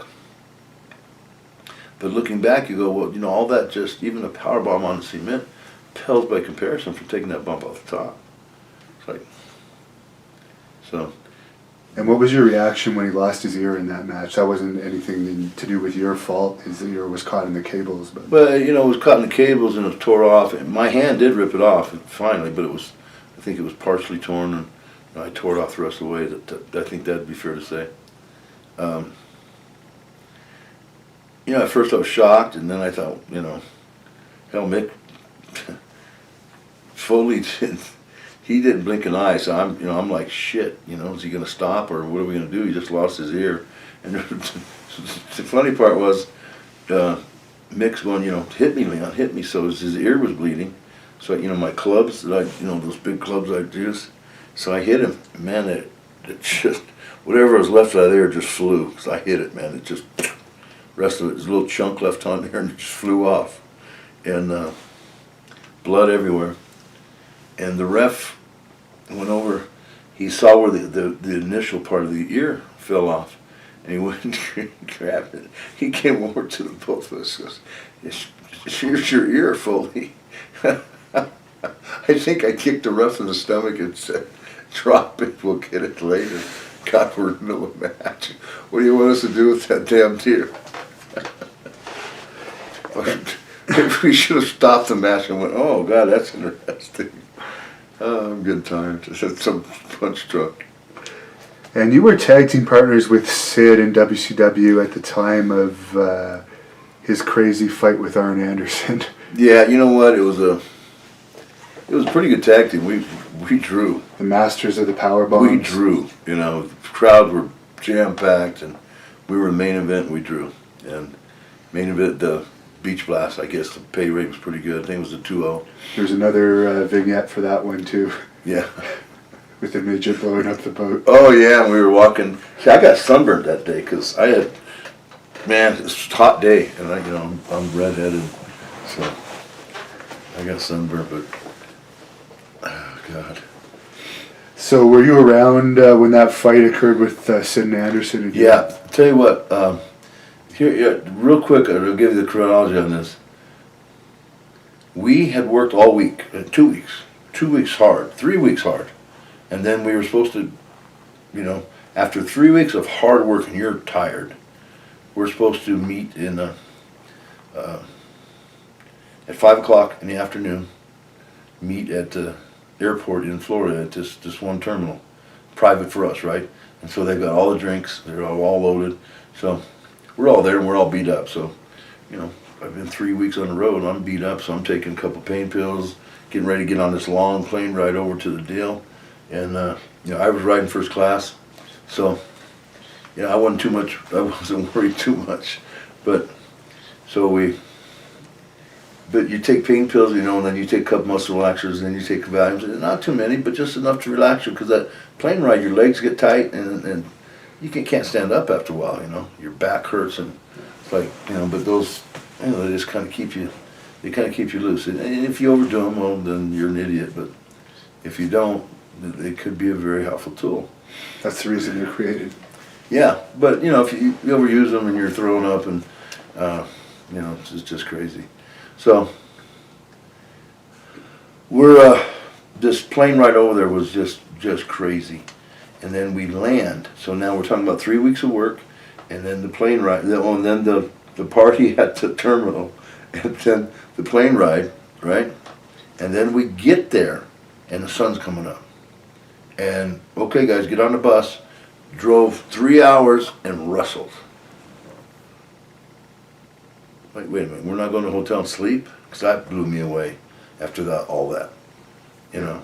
That's a long time. And then wrestled, and then got on the bus again and drove another to the next town. 4 hours to the next town. Didn't stay in that town. I thought, well, we'll wrestle, you know, and everyone will get off the bus, and then we'll wrestle and then go to a hotel and, you know, sleep it off and travel the next day. No, that night, and that was it. So we finally got there, and it was sun up, and there was drinking on the bus, I'll assume. oh yeah, just tons of it, and then so we get there, and I can't remember, it was either Stone Cold was in the bar by himself, you know, and I think he was, and I opened my door. I had a ground floor room, and I opened my door, and I had these big white boxers on. And I see, well, that sucker's over there drinking. How did he get the bar open? Because we didn't think the bar could be open. Somehow Stone Cold got it open. And this was before his Stone Cold run, you know. So I said, how did he do that? So I put on my tennis shoes. So I had these boxers. Imagine a 400-pound guy in white boxers and tennis shoes, no socks, and no shirt. And I come walking over there, and Stone Cold just starts laughing. He says, well, have a beer, Leon. You look like you need one. I said, sure do. So we started drinking and talking, you know, and this was a really nice hotel, but there was no one there. And so I'm in my boxers at this bar. And Stone Cold tells the story. It's funny as shit. Here's Leon sitting at this 5-star bar in Europe, and and we're just like oblivious. I mean, you're oblivious because you're numb. Yeah. I mean, you know, 3 weeks on the road is murder, and then it just kept going and kept going and kept going, and finally they pushed us, you know, till it popped, and suddenly Stone Cold and I, we hear this. What's over there? My God, they're fighting. That's Arn and Sid. And we didn't move. We didn't move. We had our beer and just, shoot, they're over there. Man, that's serious. We did not move, go help or nothing. It was just like, didn't ever cross us. We were so tired and intoxicated. It's like, you know, I can't get over there. Shit, I don't know if I could get over there alone. What I do when I got there. You're in your boxers. Yeah. I'd get beat up or shoot, cause more trouble. So, next thing I know, Sid comes walking over and he's doing Frankenstein walk. He's literally, I mean, he's Frankenstein. I said, Sid, what's wrong with you? He was my partner, so I got up off the stool. And man, I looked closer and I said, man, he had a hole in his stomach right here. And it was about my thumb. That's where it had been stabbed with those scissors, because you figure both scissors, you know. Because he came to Arn's room or something, and Arn had a pair of scissors in the room or something. No, I didn't see it, so I can't comment. It's one great. All I saw was Sid coming over. so I can't comment on nothing that. But so every time Sid's heart beat, I mean, about a nickel size, my size of my finger would pump out blood, and wow, it's like he's gonna die because there's. I mean, wasn't just bleeding. It was like a fountain. You know, Sid had a big, strong heart, and it would come, you know, and then I noticed it was getting less. The blood pressure was, you know, he was dying, and he said, Leon, I said, Sid, sit down, and I stuck my thumb in the hole, literally stuck my thumb in the hole, and I said, I'm gonna push a little bit, and I got it in there, and it actually quit bleeding. I mean, a little was trickling out, and I said, don't move, man, and I started yelling. I said, somebody get an ambulance, and Sid's gonna die, and they were scrambling, and everyone's now coming, and they said, Leon, don't move, your thumb's got it stopped, and the ambulance driver came, said, we got it now, and he pulled my thumb out, and you know what? Neither Arn or Sid thanked me, because, and I don't expect them to, but I'm just kind of being facetious here. Because if Sid had died, Arn would have. That's basically, yeah. Yeah, and Sid dies, well, he's dead. So, and I think he would have. I think he would have bled to death. And because there was, when I took my thumb, it was 15 more minutes, and there's no way he would have bled that much. By the time he got to me, he was already passing out. So he was ready to go out, and I stopped it, and I kept said, just breathe, keep breathing, don't pass out. I said, don't pass out. He was looking up in the air, he was sitting down, but I had him sitting down. So, you know, I think maybe I saved his life, but never once, hey Leon, thanks for sticking your thumb in my ear. That was quick thinking, you know. Not even a hoot. And last time I talked to Sid, he told me he wasn't drinking anymore, so I guess that's probably a good reason why not. Hey, join the club, never mind. Were you there for the Brian Pillman incident with Sid with the squeegee? No. No. I heard about it, but I don't think I saw that. Did you get along well with Pillman? Yeah, Brian. Yeah. So you had a very famous Starrcade match with Ric Flair that he talks about in his book and alleges that you were a little stiff with him in that match. But what are your memories of that match and just working with Flair? I believe it was 34 minutes, and it was a 5-star match. The other 5-star match I was Muda in Japan. Flair, I mean, you don't have many 5-star matches, and that's one I'm very proud of. But the thing with Rick was, for me to be me, now I could go out there and have, you know, a 2-star, 2.5, 3-star match with Rick. But to get the 5-star out of Rick, you had to piss him off, and you had to challenge him. And see, I've told Rick this, and he keeps telling that same sad story, that I did this, and then he beat me up and blackened my eyes. Have you heard that? Yeah, in his book. Yeah, well, yeah, I blacked. And you backed off after you. Yeah, in other words, I challenged him in the ring, and then he fired up and started punching me, and he's punching, closed my eyes. The next day my eyes were closed, which is, you know, they were a little puffy, but it's just bullshit. And then I backed off, and he basically dominated. And the thing was, I told Rick to his face in a bar, I said, Rick, come on, you keep telling that same sad story about how you puffed my eyes. And I said, how is it that you can puff my eyes up if I let you? Because I got down on one knee, I put my hand around your waist and fed you. Like, come on, hit me. I put one knee and just looked up at him like that. And the reason was because I told Hardy, I said, we're gonna put Charlotte, and it was supposed to be me and someone else, but Rick was a replacement, so you don't put a replacement in the job. And so you and Sid, actually, I think. I think it was me and Sid, yeah, supposedly. But the Anderson thing happened. Yeah, the Anderson thing happened, and Sid was gone. So you know, Rick's in his hometown. You know, you can't beat him there. It's big baby fist. It would have really. It wouldn't have been right, I don't think. I wouldn't have done a job in my hometown, in Denver, you know. So, we do the 34 minutes, and I had told Harley, you know what, the only way I can get this 4-star, 5-star match, and I didn't use those terms, but the best match out of Rick is if I piss him off. And I'm going to, you know, for the first, he said, what are you going to do? And I said, for the first 10, 15 minutes, I'm going to stuff him. I mean, every time he looks like he wants to do something, I'm going to nail him. And boy, I did. And he was getting dejected. And I kept nailing him. And it was like nothing.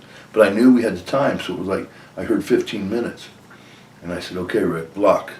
And you talk about Ric Flair, and he hears okay, from a 400-pound hill, he's ready because he knows he's behind. And man, he lights me up. But it was the time, it was the match. It was by design. But I said, bleep, bleep, it's your time. Take it. And boy, he did. He was lighting me up, and I was feeding in my face. Rick threw great punches, and he would mainly hit me there, but a couple were to the eye, and he did, puff my eyes up. But so it was designed by me, and what you hear on the YouTube stuff is, something entirely different. But I credit Rick. For taking an ass whooping for the first 15 minutes by design on my part, and you do that to some people and they don't come back. Rick's a champion, and he saw his opportunity. He fought like heck, and boy, that match, that last 15 minutes was, and when he pinned me, they went nuts. But it was like, we needed that 15 minutes of just, you could have dropped a pin. That sold out Charlotte, and that was designed by me. So, there's once again, it was a pretty good call on my part, actually a great call on my part, and, And supposedly there was something on Twitter with you guys lately. I actually didn't follow it on Twitter, but I heard Ric Flair say that there was some type of an argument, but you guys actually called each other, and now it's sorted out. Yeah, we sorted it out. It's just, I was listening to this stuff about how he had blacked my eyes and he'd beat me up, and so I tweeted something about it. And, in response I said, well, that wasn't the case, and blah, blah, blah. And then so he responded to me, and so we got into it a little bit. But all in all, Rick's a pretty good guy. He really is. He's a very good guy. And if he likes you, he's on your side. You have a real ally. And I've never had a problem with him. I don't know what he feels about me at this point, but I know. You said you were all cool the last thing I heard, so. You know what? I like Rick, and I loved working with him because, man, what a baby face. Good Lord. Jeez. If you had baby faces like that, wow. And how did things change when Hogan came into the company? Well, just the dynamics, He came in and beat Flair 4 straight. Now, come on, it's like, Flair just beat me 2, and then 2 straight, and then it just changed. And I don't know if that was them or him, and, he was, Sting was making so much money, I was making so much money, Flair was making so much money, and he comes in and making, triple what we're making, so it disrupted things. But, and you say, well, if he's worth it, but he didn't, the numbers stayed the same. Didn't get any better. And that's the bottom line there. The numbers didn't get any better. Now, I don't know what he did after I was gone, or, what they did with the nitro thing. Maybe it happened, but... But as a baby face, it was just after the steroid stuff. It looked like he was off steroids possibly at that time because he had shrunk significantly. Definitely was. Yeah, he had shrunk. Yeah. But, to his credit, he still looked okay, And what were the actual matches? What was he like in ring? Yeah, he was slow. I had to slow down substantially. There wasn't... you fight Rick, he's an athlete. Rick's the real deal. And I'm not saying Hogan's not the real deal, because Hulk Hogan deserves every bit of credit you can give him for an in-ring star, because he created that persona, everything. He did all that. But, he was slowing down at this point, and had a bad back, so he was doing the best he could with what he had. And he could still make it work. He could still put it up and put it down. And something happened backstage in WCW at a time when you were probably at one of your peaks in popularity in America with Paul Orndorff. My God. We've heard a lot of his side of the story. Hey, stop right there. You know what? Paul has made a living talking about this night, and one of the things he says, and you know what? I understand Paul's sick. I guess he's got throat cancer. Is that right? Yeah. So it's hard to say this, but I was there that night, and Paul had a crippled right hand. His right hand was the same size as my wrist, all the way up to his shoulder, and that's the hand he hit me with. So, real quick, I got to tell the story because I've heard Paul, you know what? It's like he won't let it die. It's like 20 years ago he was saying this, and then today he's still saying it. He's still doing interviews about it. And one of the things he said was, you know, I got 5 extra years of my contract. He kind of smiled, and I need to speak out because I never have, really. Well, this is the honest to God's truth, so help me God. This Eric Bischoff called me at 8 in the morning at the Marriott and said, Leon, you have promised me pictures for a photo shoot for weeks. You got to do them today or you're fired. And he says, I'm not kidding. So, hey, you get up and you go. 4-hour photo shoot, and grueling, exhausting. And, you know, where you had to go in your street clothes and then, you know, put your hot stuff on, get all pumped up, put your uniform on, and then start posing, right? And then, well, that photo doesn't look good, let's do it again. That photo doesn't look good, you know. So it just became grueling. And I had told Eric, please call over and tell someone that I'm going to be late because I'm doing this. And of course he didn't do it. I just did a photo shoot. I had my bag and I went into the room and sat down. Like, whew, I just did that traffic, that, you know, from the Atlanta Towers over to the CNN Center. Yeah. And so what, you're going to sit down, right? So I sat down. He came in and said, you're fucking late. Why are you late? And I was trying to explain to him. I said, Paul, like, politely, Paul, I mean, didn't someone tell you? I'm fucking doing this photo shoot. And did Eric tell you? And he said no and told me a fucking thing. I said, well, that doesn't give you a reason to fucking mistreat me. So then I said, you know, if that's not good enough for you, you can go fuck yourself because I've had it. I mean, this is, you know, I'm not getting cussed out by you. You're not my boss. And he thought he was. And you know what? I had been told specifically that during that period of time, Dusty Rhodes was my boss, period. And Eric Bischoff, those two. Other than that, no one is above you. Those two guys. Yeah. And I think Sting had the same arrangement. Hogan had, well, maybe even a different arrangement. Maybe Eric Bischoff couldn't tell him what to do. But but that's neither here nor there. So he turned around and walked out. And Terry Taylor comes in and gets me, Leon, regardless of where you were or what, you know, we got to do some interviews. So I got my mask, took my shirt off, got my rubber hose so I could pump up, and I'm running to do the interviews. And Paul steps in and blocks me from going to the interviews. And he called me everything in a book and threatened me to my face to face. So I slapped him. I thought that was a threat to my well-being and my safety. You know, hey, you're going to tell me you're going to beat the hell out of me? Well, you know, I'm going to defend myself. So I slapped him. His feet came off the ground and he hit his back hit the cement, and his head just missed this steel toolbox where we put the tools to put the ring together. Right. I thought, my God, if his head hit that, I'm done. I mean, don't matter why I'm late.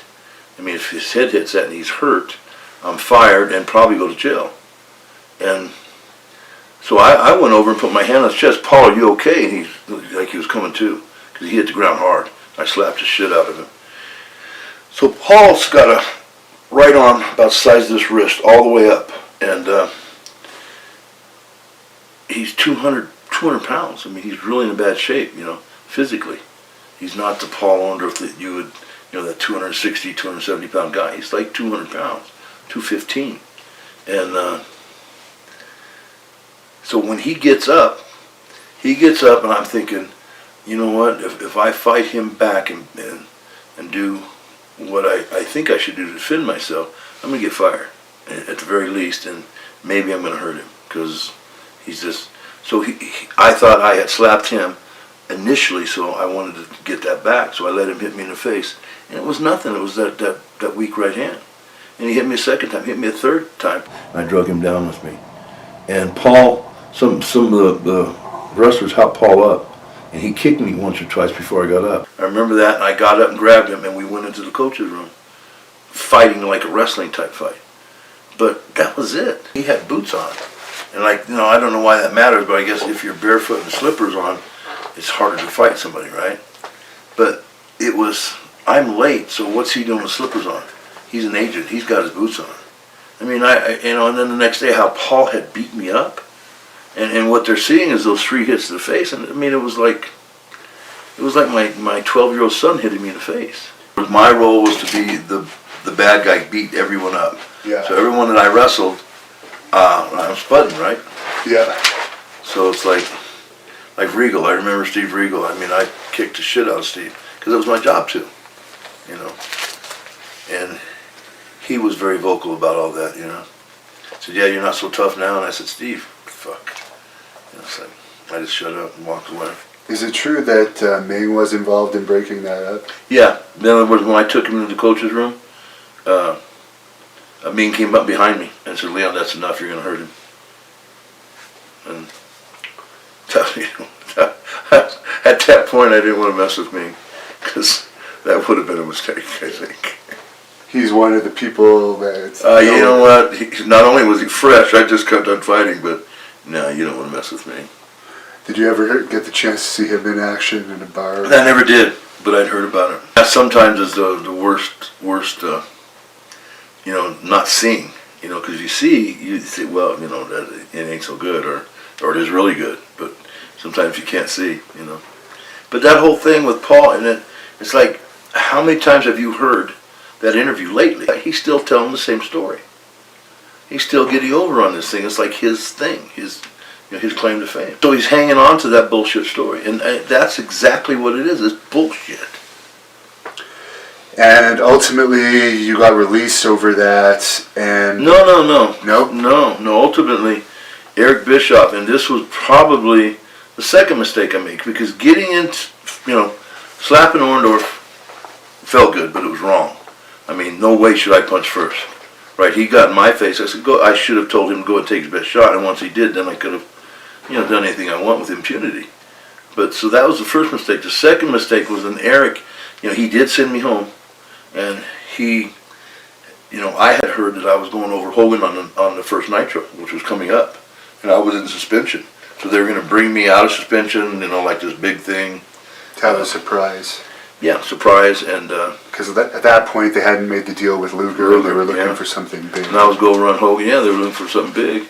And, you know, I had heard that, much to my surprise, Eric was in my corner saying, "Hey, Leon, you know, he's a hard worker, and he's, you know, he took that WCW belt for a year, and never once, you know, had a bad match." And you were on the opening, actually, for the first Nitro, even though you never wrestled on Nitro, so yeah. that really adds some... So I heard that, and then, so Eric says, "Well, during this period of time off, we want you to take a 6-month pay cut," and that's a lot of money.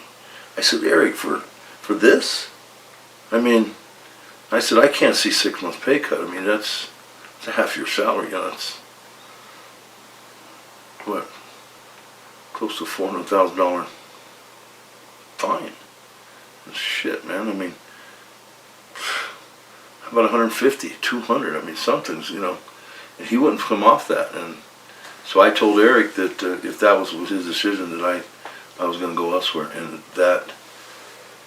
And I just wanted to bring up, you did mention your salary close to $400,000. I don't know if you want to talk about it. We can cut this out. That was half of it. Yeah, that was half it. I'm only going to bring this up because there was a recent podcast with Bruce Pritchard, and it was brought up on that podcast that you were making about around that 750 range, and Bruce Pritchard shot it down and said, "No, there's no way Vader would have been making that much." How in the bleep would Bruce Pritchard, a WWE official, know what I was making in WCW? Because the only two people that really know what I made was Eric, and I guess the WCW officials, the suits, and my agent and me.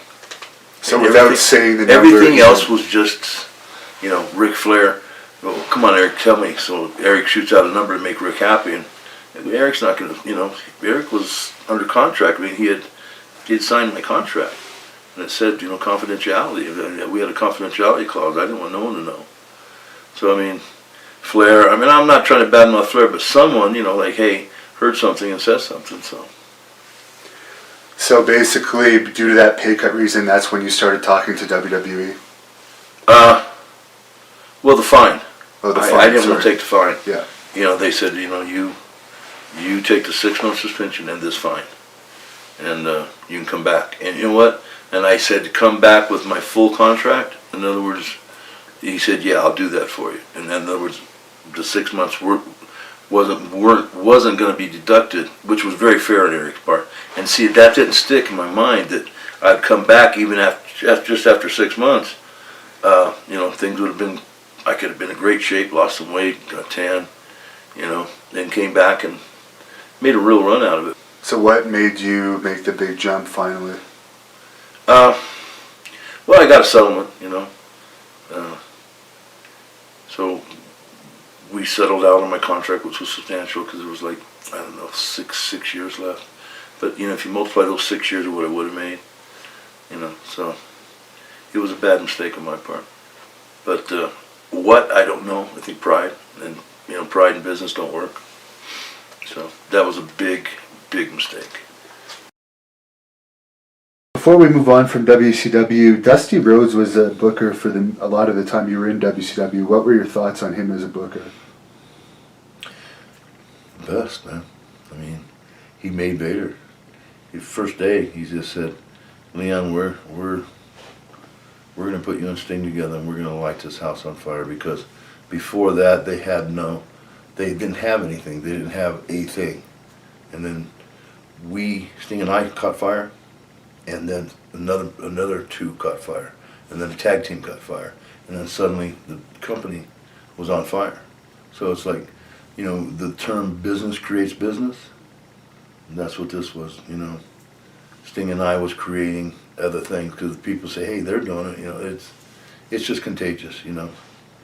Is it true that they were going to originally call you the Mastodon when you switched, or there was talk to of Vince? Yeah. Vince asked me, he said, what about the Mastodon? And you know what, looking back on it, I mean, why not make Vince happy? I said, no, I'm Big Van Vader. I mean, it's Vader time. You know, why would we change that? People aren't going to know who I am. And he said, they're going to know who you are. And so Vince was talking to me on the phone, trying to talk me into the Mastodon, and I tell the boss no. It's like, come on. So you think that could have been a nail in your coffin ultimately?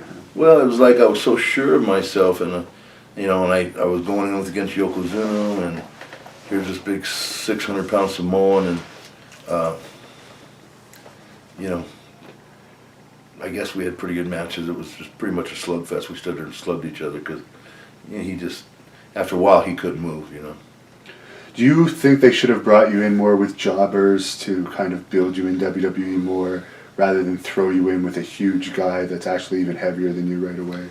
Well, you know, who knows what turned that whole thing. I mean, I don't know if I agree to the Mastodon, you know, because he copyrights it. I guess that meant money for him. Yeah. And that's why he likes to own everybody's name. Well, but you know, if you're getting paid, what do I care? You know. So it was a terrible mistake. So the next thing I know, I'm with Sean, and you know what? You're doing a few jobs for the champion's one thing, and then getting jobbed every night by the champion is another. So that's where it all went south for me. So you had a big feud with Shawn Michaels. That was probably your most main event feud in WWE. He's admitted that he was a different person at that time. He's since become a born-again Christian, and he's not self-medicating as much as he used to. Granted, he did have back problems at that time as well, but he has admitted he was on a lot of medication. What was it like working with him in those days at the height of his popularity and the height of his personal issues? Well, you know, I don't know a whole lot about his personal issues. I do know he had a bad back, and it was always something I had to be cognizant of. You know, me at 400 pounds and Sean at basically 200 and a little bit. But bottom line with Sean, he was a perfectionist, and if things weren't right, he'd let you know. And you know, I'm a perfectionist, and things were, you know, 99% right. But you know, there's always, when you're moving that fast, when you're thinking in front of 10,000 or 15,000 people, and we were averaging 10, 12, 15,000 people at house show with Sean and I. The house business really picked up. You know, we were, and you know, the matches were, you know, were excellent. They weren't just good; they were excellent. And because with my size differential, you know, we could make them feel for us. And when we popped it, man, they came because they liked Sean. Sean was a great champion. And leading into that SummerSlam match, you had quite a long series of house show matches with Shawn. I think that hurt it. I think I counted 19, and I told by the time I told Pritchard and Vince that. That's just my opinion, but those matches, where I was coming up on the losing end, I think they hurt the number, and it wasn't a good number. I think we would have had we done some DQs and maybe put me over a couple times. I mean, who knows what we would have done there. And of course, I got to ask about this because everyone always talks about it. Because I guess Shawn broke kayfabe during that SummerSlam match and actually yelled at you during a match for messing. Like I said, he's a perfectionist, and there was a spot where he came off the top rope and was going to drop an elbow, and I was supposed to move, and I didn't. I forgot, and hey, he let me know, and we went on. But where would you rank Shawn among the top workers you've wrestled, like among the Mudas and the Stings and all that? Wow, you see when you mention Muda, and you mention Inoki, Akiyama, Kobashi, those are pretty good wrestlers. Kobashi's, Kobashi is limited athletic, but he's real big. But man, he's like a machine. He just goes from one spot to the next, and rapidly. And he knows the Japanese timing, so he can create those big, pops. And Inoki's Inoki. Oh my God! But I think Flair should be in that group. Akiyama, Kobashi, Inoki. Who else did I say? I was asking if you would put Shawn in that group. Yeah, definitely. I was just gonna say that. I put Sting in that group, and I put Shawn probably at the top of that list. I don't know if Shawn in his prime. I don't know if there is a better worker. And I've kind of flip-flopped this and saying that Mizawa. Probably Mizawa in his prime. Mitsuharu Mizawa in his prime. Because Mizawa, he gained a bunch of weight, started smoking, and was chain smoking. When I worked for him and for Noah, he, all day long, every day, until he got in a match, he would smoke a cigarette, one after another. And you know what, still go 20 minutes. It's just incredible. Japanese style 20 minutes. So I think Shawn and him in their prime would probably, and I'm talking about Mizawa's prime, probably when he was, in his early 20s, 22, 23, 24, 25. And Shawn, of course, is known as a great worker. A guy that's known a lot of the times as a difficult worker is the Ultimate Warrior. You had some matches with him in WWE. What were those like? Yeah, the Warrior we can't really mention him in this group, but for me, I mean, it just, I think the Warrior wanted, in other words, Warrior was used to people just standing back and watching him work and letting him do things. And with me, it wasn't like that. So, we'd lock up and engage him. And so I think he got really frustrated with what I was doing. And no one treats me like this. So, wait a minute, why not? So. Is it true that once at a house show, you actually walked to the back in the middle of a match because you became frustrated with him, and then you ended up coming back to the ring to finish? I don't remember that. I really don't. And I'm not trying to cop out, but I really don't remember. So that was one of the things that was discussed on the Bruce Pritchard recent podcast. And another thing that Bruce brought up was, I guess there was a rib played on you by Vince and Owen at the Slammies. Yeah. Where I was pissed, legitimately. And you know what? If I could have caught Owen, but Owen, he was too smart. As soon as he did that to me, I really reached for him. All my NFL speed and explosion, I couldn't catch Owen. So. Were you working for the company the night that he passed away? No. I wasn't there. Were you close with him at all? Yeah, Owen, we started in Japan. One of my first trips to Japan, Owen was on the roster, him and Steve Blackman. They were there. Speaking of Steve Blackman, he's actually come out with a story where apparently, I'm not sure if you're aware of this, but apparently there was some issue with you guys in Japan, and he showed up at a WWE show wanting to fight you or something. You know what? Hey, if he wanted to fight me, why didn't he? I mean, I don't have anything good or bad to say about him. I mean, I don't think about him. I don't know. But it's like suddenly everyone's coming out of the woodwork now with, it's like, I don't know, it's just one after another. One legitimate fighter that you did work with was Ken Shamrock. What were those matches like? Because those were pretty stiff matches. Well, I broke his ribs in the one cage. The floor was like cement. I mean, literally. And I picked him up, and I think I'd hit him in the ribs with like a clothesline type thing. I caught him pretty good, and then picked him up and slammed him, picked him up over my head, pressed him, and brought him down, slammed him on that thing. Because you know what? Kenny was laying him in there. I mean, he'd hit you in the face, and so you didn't mind hitting him back, or you didn't mind slamming him pretty good. Like, hey, if you're going to do that, and I'm going to do this. And but nothing but good things to say about Shamrock. But he started coughing up blood. So, and with the match, I won by, he just couldn't go. And you had a couple matches with Ahmed Johnson, who was known for being a bit of a sloppy worker. Did you have any problems wrestling with him? No, he's a big, strong brawler. Yeah, big guy. Working with Bret Hart, what were your memories of working with Bret? I know you were part of that Canadian Stampede match against him, I believe. I didn't understand. It's like when you fight Shawn Michaels, you go, wow, there's real talent. Ric Flair, same thing. Sting, same thing. Inoki, same thing. All those guys over in Japan, Akiyama and Kobashi, and, wow, these guys are talented.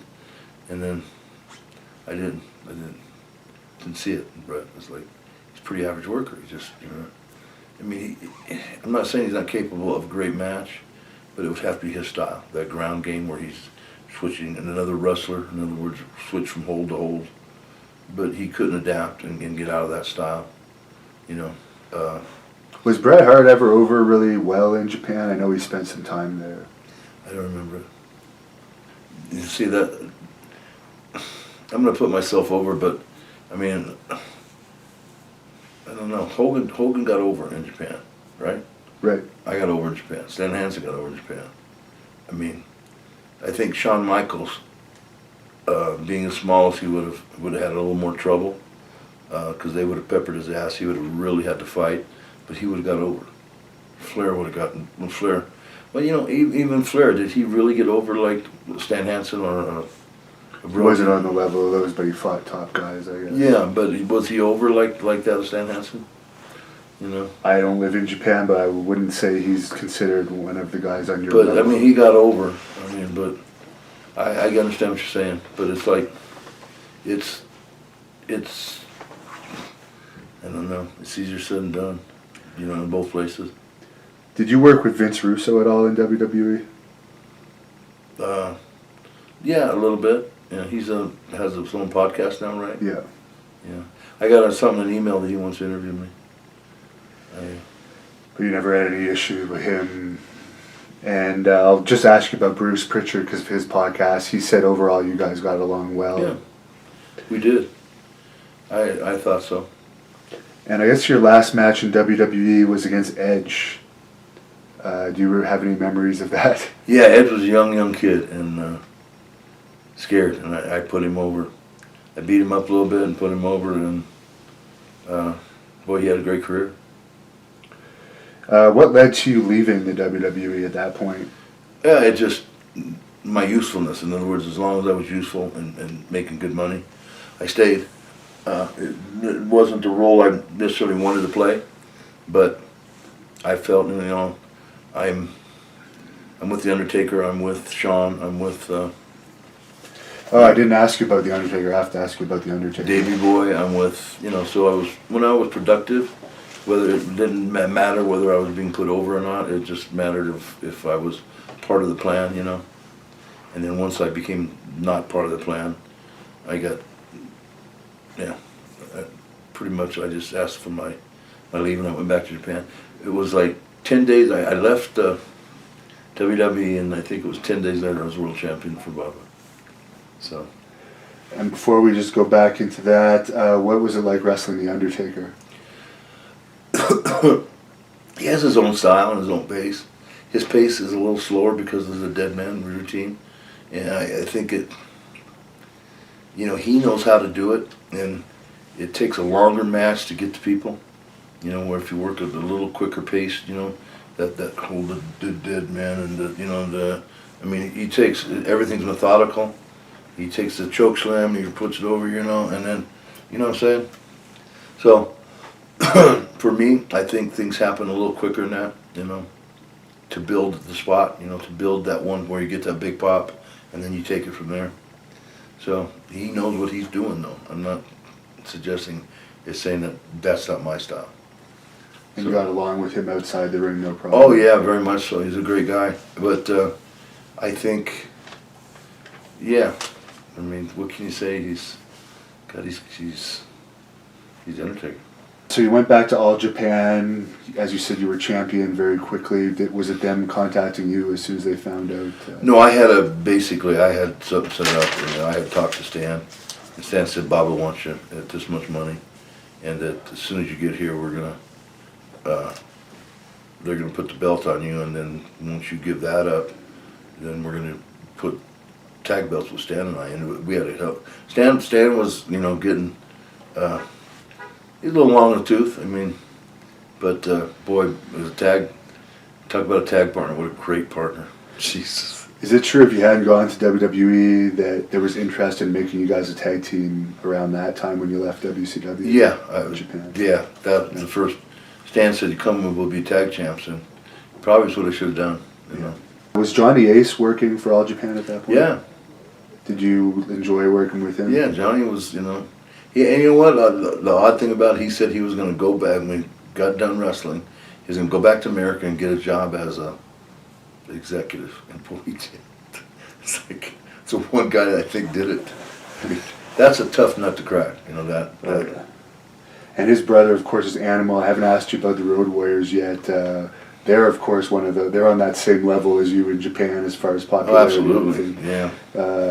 Did you have much contact with them over the years? I only wrestled a couple times in my prime and their prime, but we always got along good.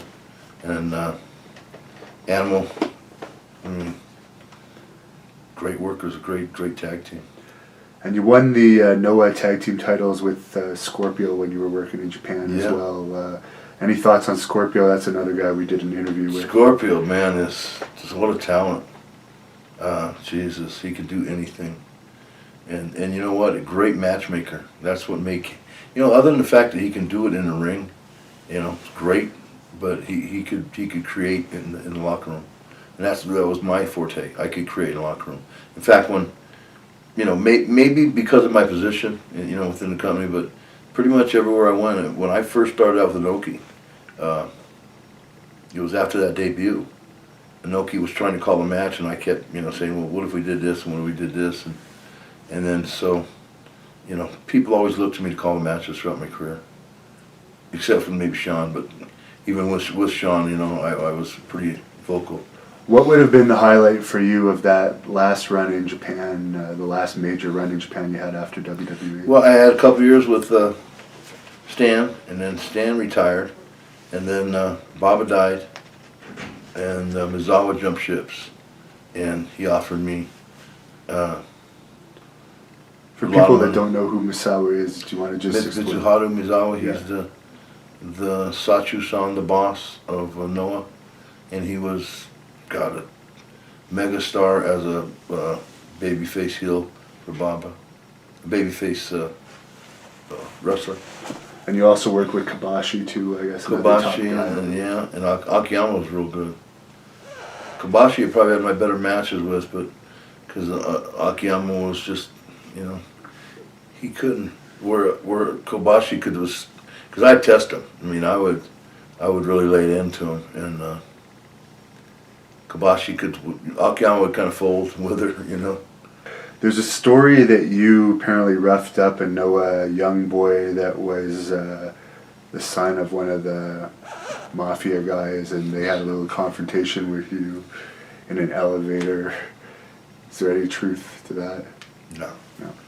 If you're saying I actually physically grabbed a... No. The story is there was a young boy in Noah that I guess you had one of your regular Vader style matches with. Nothing totally out of the ordinary, but because he was connected. You have to understand my position at this point. I mean, from Inoki, New Japan, to All Japan, to, I mean, it's like Bruiser Brody fighting Young Boy. No, do what you want. Beat him up. I mean, unless you really hurt him, which I never did. Right. I mean, if you try to break his wrist or his neck or something, maybe they would. Yeah. But no, it's good for him. I mean, that was their style. And you ended up having a couple matches in TNA. Any thoughts on those? No. It was it was time to me to slow down. You know what? I was really getting out of shape at this point, and gaining weight. So I took a couple years off, and I made a really big run, comeback. I mean, I'd gotten in great shape. I think I was like 400 pounds and just really overweight and out of shape. I was just tired, and you know what? My knees hurt so bad. In other words, when your knees go at my size, they go, and its pain is so bad. In other words, you're taking 8-10 pain pills a day just to walk around, and then in other words, you'd wake up in the morning and you'd take 2 or 3, and then about halfway through the day take 2 more, and then match time you take 3 to get to the match, and after the match it really hurts. You have to take, so it's just, and you're getting drugged out. I mean, it's starting to show.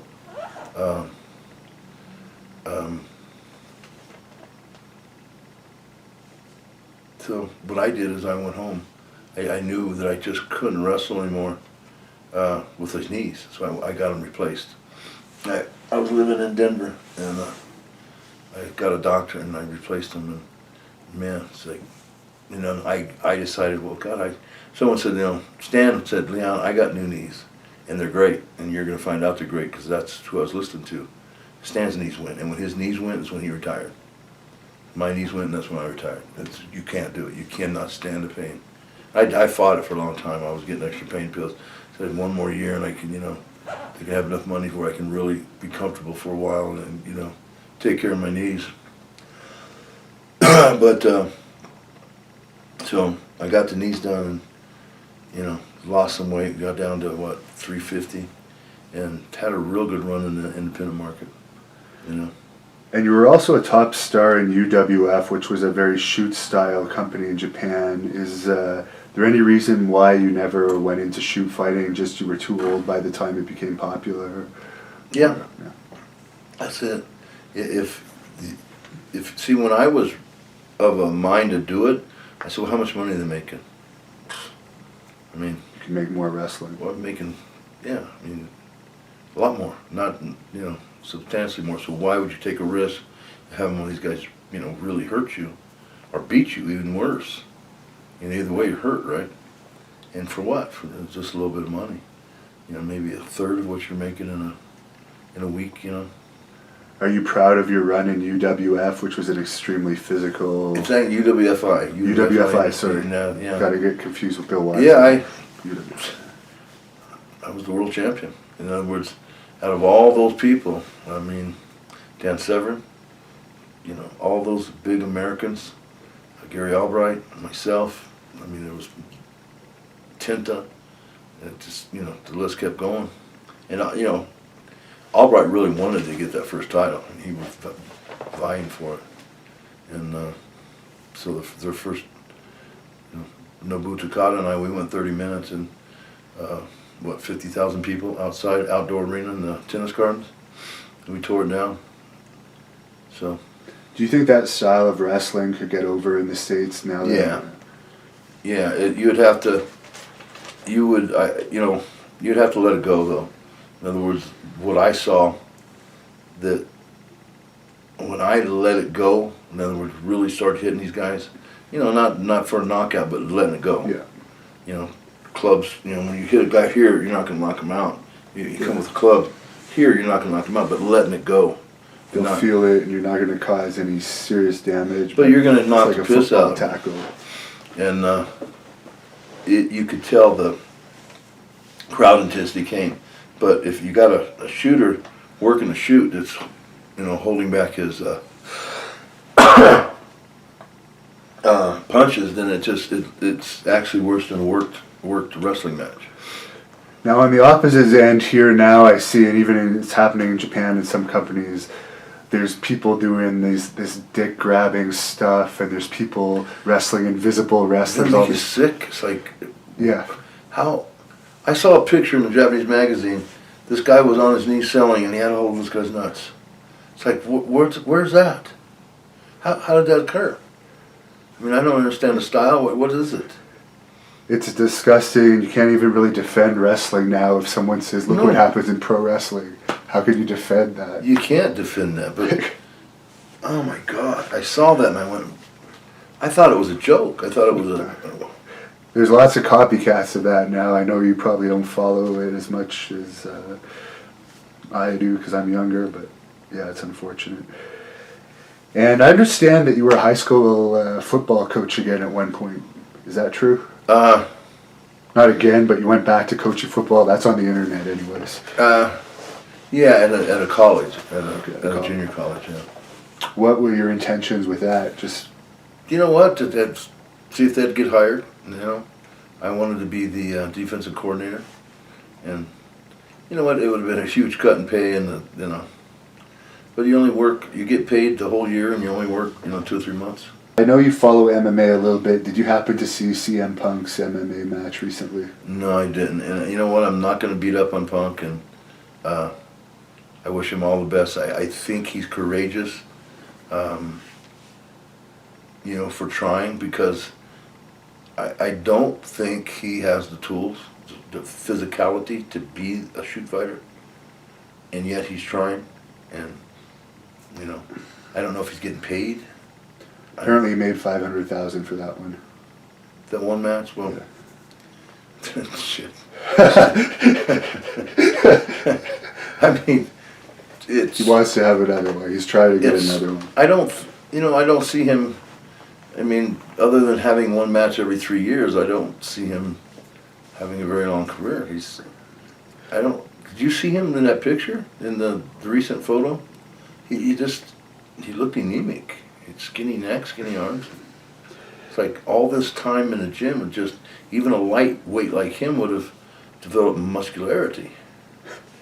Do you think that it's good for the wrestling business that I think he was a 3-time WWE champion could be dismantled so quickly in MMA? Is that good for the overall health of the wrestling business? No, I think it's apples and oranges, and certainly Punk was over because he could talk, not because he could wrestle. He's pretty average wrestling. He just didn't have the physicality, didn't have the strength, didn't have the believability. I mean, you know, if like Bill Goldberg, he's not the best wrestler in the world, but he's believable because he's so physical, you know. Did you see Bill Goldberg's return recently? Yeah.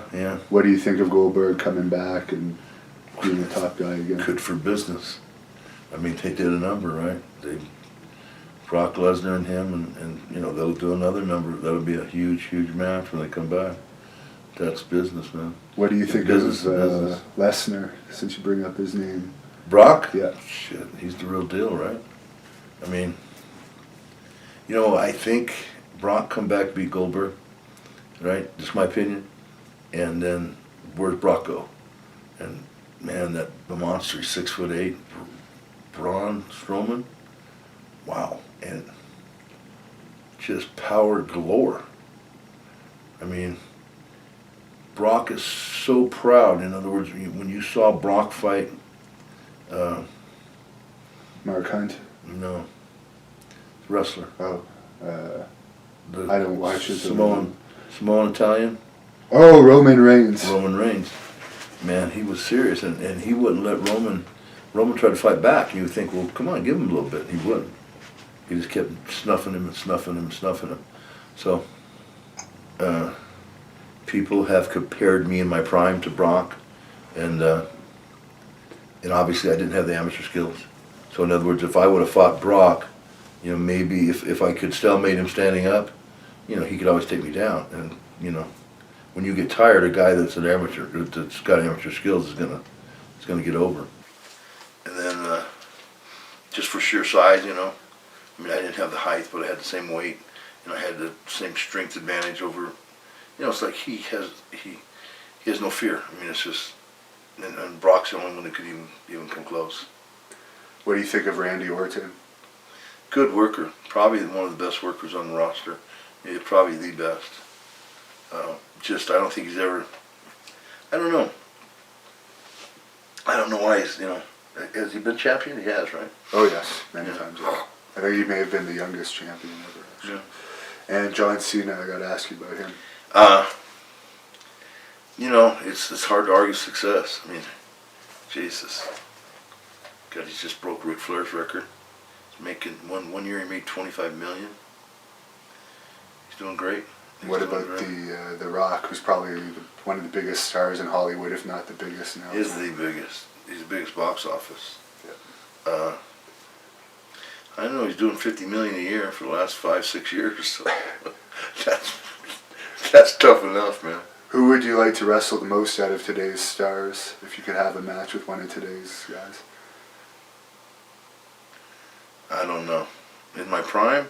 Yeah. 93, 92, 91. And I was so strong. I don't know, a wrestling match, not a shoot? Yeah. God, probably Lesnar. And right after he beat Braun, you know? Because you got to figure they're going to put him over. That'll be Braun's first defeat. And you got to watch this guy if you haven't seen him. You haven't seen him yet? No. No, since he came, brother, he's a foot taller than everybody. He's as tall as LeBron James. And he's 400 pounds. That's impressive. I will. And he's not. You know what? There's not an ounce of fat. It's just ripped. That's scary. What do you see for the future in general of the wrestling business now that there's only really one main company in North America and worldwide, really, but New Japan still exists. It's pretty strong, but like it seems like the wrestling business overall, there's less places to work for wrestlers. Do you see that a bright future, or do you see other companies popping up? Yeah, I see other people. You know what? It's like Japan is limiting access. You know, you have to pay your own ticket to get over there, right? Unless you're with New Japan, from what I understand, if you're an American, yeah. Yeah. There's less money in so other they're companies. They're limiting access, and you really want it. You really want to come. There's one kid over in England, a little lightweight. Oh, Will Ospreay, that I think I've heard that He's really talented. I had a match with him. My back was hurt. I couldn't do much, but I beat him and went over, and he's real talented. He's got a lot of great gymnastic skills, and he's leaning toward the gymnastics side rather than the story side. And what he needs is just bring it back a little, bring the gymnastics back just a tad, and tell a story. And man, he'd be so good. It's scary. Did you enjoy that match? Yeah, I did. You know, just him flipping around, me catching him, and choke slamming him, and then beating the hell out of him for a little bit, and then let him do it again. It was just a series of spots. Nothing complicated. Just me stopping him, popping him, popping him. You got someone that can do. He's phenomenal. He's not just good. He's phenomenal. I understand the crowds are pretty good over there too. Yeah, they were hot. They hated me. It was like, fuck, bleep you Vader before the match. I never heard that. Straight out. The F-U-C and the bump. If any UK promoter sees this, would you be open for a rematch with him? No, he's already said he don't want one. Yeah. And what would you like your legacy to be in this business when people look back on it? I don't know. I'm getting, best big man ever, best super heavyweight ever. I think that's realistic. I don't know, I don't know. That's every tweet I get has something to do with the Hall of Fame and being best ever at either the best big man or the best super heavyweight. I think more appropriate to best super heavyweight because there's like Andre's a giant. I'm a super heavyweight. Undertaker's a big man at 320. Right. Kane's a big man. And just to set the record straight, in my opinion, anyways, a lot of people will put Bam Bam Bigelow in your category as best heavyweight. But was he ever as over as you in Japan, or really in North America? He was on the title in Japan, set the tag belt with me, and there's a reason for that. He couldn't put, after 10 he was done, and they needed you to go 15, 20, and 25, and often 30. And I had conversations. I said, why not drop to Bam Bam? Because you can't depend on him to be in shape. So yeah, I don't know if that makes him good or bad, or he didn't have the. He was a diabetic early, and I guess that's why complications from diabetes. He died, and may he rest in peace. But Bam Bam was well, really talented, and as a tag team guy, because you could go spell him, and vice versa. And I'm not saying he would short arm me in a tag match, because, in other words, I would go out there and I'd go as long as I could, right? And when we were tag team champions, and then he would do the same in return. So we were, we had 800 pounds. We were a really good tag team. And it was, to see about the same height, 6'2", 6'3", and both 400 pounds. And your son was in WWE under developmental contract for a while. Yeah, he got hurt. He tore up his leg and was out 200 days rehabbing that. And then he came back from that and then hurt his back. And it was time to part ways. And I think it was good, because Jesse landed on his feet. He left and he got a great job in Dallas. I mean, he's making a lot of money, and he's very secure with what he's doing. You mentioned Twitter a few times. For people who want to follow you on Twitter, what's your Twitter handle? @It's Vader Time. Follow me. It's hilarious. Is that the only social media you have, or you? Yeah, that's it. That's all I care to have.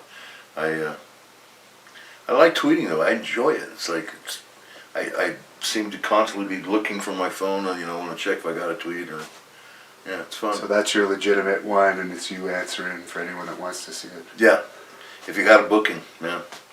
Yeah, if anyone wants to book you, it's through Twitter. I am still wrestling, and I've got doctor's approval where I can wrestle at this point, and shoot, it'd be a great crowd. And for fans that want to see you in the WWE Hall of Fame, what do you suggest they do? I can't. You know what? I'm grateful to be considered, and I hope I will be considered. But you just can't. You can't piss these guys off. You can't. You have some big people pull in for you, some big people on your side, so you never know. Man, that's nice. It really is. Are you going to be doing autographs or anything in Orlando this year? I hope so. I did the last couple of years.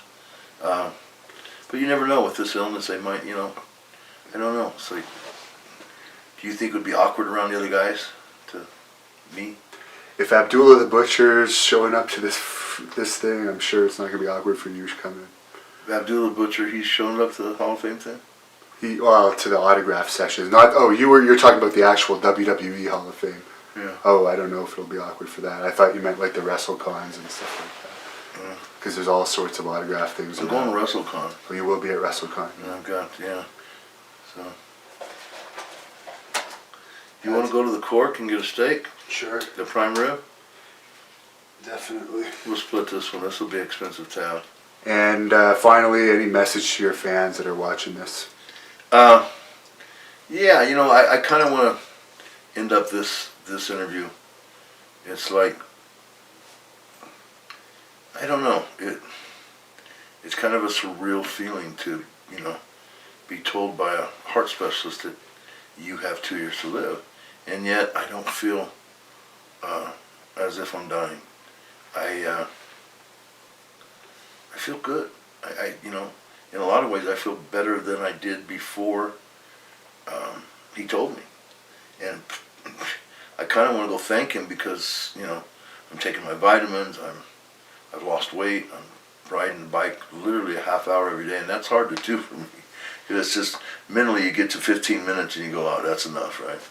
But I push forward to to 30 minutes, and I'm working out every day. So I feel good. I'm looking better, and I kind of owe that to this guy. So, but I will probably be coming up with an announcement soon. I'm going to Atlanta and spend some time with Diamond Dallas Page, and the goal is to lose 100 pounds and eat better, and he's going to take care of all that. And I can't thank Diamond enough, but you know what his signs are? His Twitter and all that? We'll put it at the end of this. Yeah, please do. Diamond Dallas Page, at Diamond Dallas Page. It'll be in the end credits anyway. Yeah, in credits, and then I'm going to go to Plano, and again, there's some of the best heart people in the world, and the United States and the world. Let me put it that way. So, I feel fine. We'll take it from there. All right. Thank you very much, and best of luck with your health. You bet. And just for your fans, can you give us one? It's Vader time. You think it'll be the last one ever? That's why it's not going to be the last one. But from the power, I said, from the power of the Rocky Mountains and Boulder, Colorado, I bring you the Prince of Power. For it's time, it's Big Van Vader time.